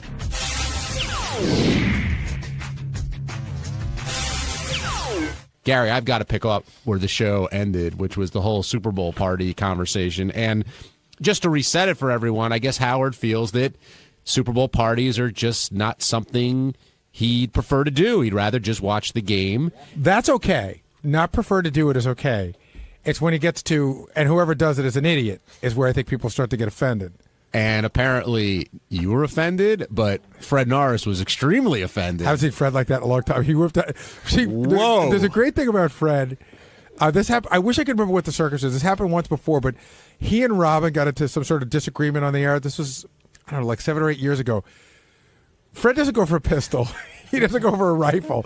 Fred picks up a fucking bazooka. That was a blitzkrieg. I mean, he hit Howard with everything. Fred goes 0 to 60 so fast. It's so awesome. And I know Ralph called in and backed up Howard to the surprise of not a lot of people, and I think Levy had Howard's side too. But is it Bob Levy? Yeah, he called. That's in who that too. was. I heard the other guy call. But is it because Howard isn't invited to these types of things? Hasn't hung at them before? No. Isn't a sports fan? Where does it come from? Howard didn't grow up in that environment. You know, he had friends when he grew up, but maybe they weren't all sports friends. His father wasn't really into sports, and if he was, I don't know that his father, you know, this all comes from how you grow up. Your father, your uncles, your brothers, you sit around the TV, you watch football. When you get to be a teenager, you do it with your friends. When you go to college, you do it all with your friends. And I just don't think he's had that in his life. So I can understand why he doesn't see the value of it for him. But I mean, turn on the fucking TV. You know, every advertisement on TV for the last month is about whether you need beer or chicken wings or food or Tostitos or anything for the Super Bowl party. I mean, you know, it's not like everyone's nuts. Now, JD, are you a Super Bowl party kind of guy? Because you're a loner at times. Yeah, you know what? I have been, but it's not like a big thing for me. The past few years I've had to be in bed during the Super Bowl or I'm already at work. So it's I could see how it's. I know it's a big party day, though. There's only one thing that I would say about it. I went through this when the Jets were in the AFC Championship game. We talked about having a party that day, and I said, I don't want to have a party. I don't want to tend to people. I want to watch the game. So what I did is I had a bunch of guys over who were all Jet fans because that's a different environment than a party. Do you know what the difference is, John? Yes, I do. And John, let's tell everyone, John, how you watched the Super Bowl last year. Well, I'm sort of extreme when it comes to this, but I was in lockdown mode last year. My wife and my kids were the only people anywhere near me when it came to the Super Bowl because the Steelers were playing, and I wanted to watch the game, and I didn't want to entertain, and I didn't want to talk. I wanted to watch the game. But let me ask you a question: if you were living in Pittsburgh and your 4 best friends were Steelers fans, would you have had them over? Possibly. See, you don't have a bunch of any of the people who came over to watch the game with you are, if they're not hardcore Steeler fans, I understand why you wouldn't want them there. Yeah, but in general, when it comes to this, I do on Super Bowl Sunday, being a big football fan, I want to watch the game, and I don't like getting distracted with small talk and whatever else, and hearing someone, oh, the Saints are the team in the brown jersey. Like, I don't have patience. Yeah, for those that. people aren't allowed in the room. Well, but you have a great situation because you have a room where it's all game, and then the rest of the house you could be whatever else. But Howard seemed almost to give that as a reason afterwards because he wanted to pay attention to the game. It seemed like at first it was about, do you want to hang out with people in your house? Not about whether is this the best watching experience if you want to pay a lot of attention to Listen, here's the bottom line. Howard's just not that interested. He's more interested in football now than he was 10 years ago. He seems to have, acquired some passion for the game. But it's not if Howard missed the Super Bowl, I don't think it would be upsetting to him. He'd be like, oh, I don't know if his car broke down or something, he couldn't watch it. I'd be devastated if I missed it. I don't have a team in that's playing that I give a shit about. Well, the first thing that I sort of judge is, are you here to watch the commercials or are you here to watch the game? Oh. Because the commercials seem to be its own event right now. And yeah, it's nice. It's, I guess it helps pass the time. And the second question is, are you here for the halftime show or are you here to watch the game? I want to watch the football game and I want to be with people whose main focus is the game. And if it's towards the end and it's kind of close, you want to be able to pay attention. All right, so here's what happened at my house last year. It was the first year that I had the theater, the man cave, and the whole thing going.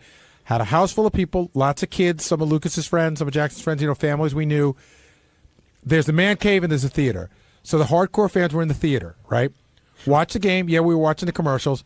Springsteen at halftime, everybody piled in. And it was great. It was almost like watching a concert. He was great. It was the right person to watch that way. Then everybody left. Then it got to be around 9:30. And people who didn't give a shit about sports went home, including some spouses, meaning some of the wives went home with the younger kids and some of the guys stayed because it was a really close game last year. And I remember looking around, and it was a wonderful experience for me. Everybody that was left at the end of the game were hardcore fans. Yeah, the last 2 Super Bowls, too, have been extremely tight. Probably the 2 of the best ever, which came down to the last minute in both cases. Right. So if it's a blowout kind of game, then I'm more like, all right, whatever. But if it's a close game, I want to watch it. We got a ton of calls on this. Let's talk to Barry in Pennsylvania. Barry, you're on the wrap-up show. Well, good morning. Thanks. I love your show. It's really terrific. Question for you, though. As a listener, you get to hear Howard's emotions maybe more than you do in the studio.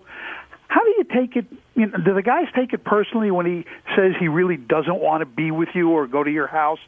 I think Fred takes it the most personally. I used to take it personally, and then I get that sometimes he's pushing a button. But he's managed to push Fred's button the hardest out of all of us. I know, but you take a lot of ribbing, and you're a hell of a guy for doing it.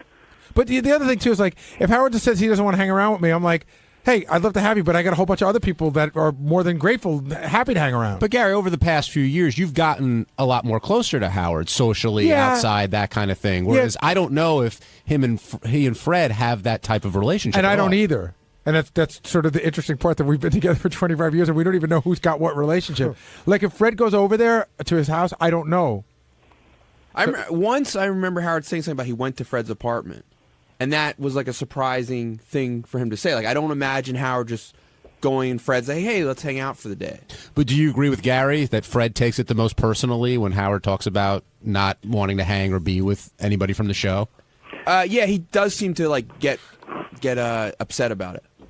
Like, whereas I think a lot of people are just like, it's just another joke. Actually, the man of the hour just walked in. If anybody takes it personally, Fred, when Howard says he doesn't want to hang with you, he doesn't want to be with you socially, and Gary said you probably take it the most personally of anybody here. Quite honestly, I don't make me make a liar out of Gary this morning. No, I don't. It just seems like it, because I don't even know if it's about not wanting to hang around with you. I think Fred gets more upset when they paint him as like the lunatic. Like what did Robin say? Geez, let's have a show of hands in the room. Who wants to be painted as a lunatic? Nobody. No. I understand that, but I'm saying I'm just having fun back. I'm assuming that when it's being tossed at me, that it's fun, and I figure, well, this is where we're going with this, so let's have fun and toss it back. You didn't hesitate today, Fred. You just went right after Howard, and well, again, if somebody's going to slap you, don't you slap them back? I don't know. Well, there's a slap, and then there's a haul back and punch. I never know what my strength is. I never know how strong I am. Oh, my wife has always told me that sometimes I say things and I'll go, what did I say? She goes, did you have to say that? And I go, I didn't think about it. Okay, maybe I was a little strong. I don't know. Now, why don't you think Howard can relate to having a Super Bowl party or hanging out and watching with friends? I don't know. That's a question you'd have to ask Howard. I have no idea why he doesn't find fun in that. And there's a lot of things that other people do that I don't necessarily find fun in. I don't really find fault with him for that. I really don't. Now, when you're do you want to watch the game, or are you okay with sort of being social and hanging with people, or does it matter who's playing? Well, you know what it is? It has two different dynamics. If it's like New York teams that are in it, or a New York team is in it, obviously you're a lot more excited. You want to kind of like, talk about the game or whatever, and, you just root for your team. It's like team spirit or whatever. If it's two teams that I really don't have a lot of feeling for, then, it's like, okay, I'll watch the game. To me, it's like, if the Yankees are in the World Series, I'm all there. If it's two other teams I don't really give a shit about, I'll watch it, but I'm not as emotionally involved.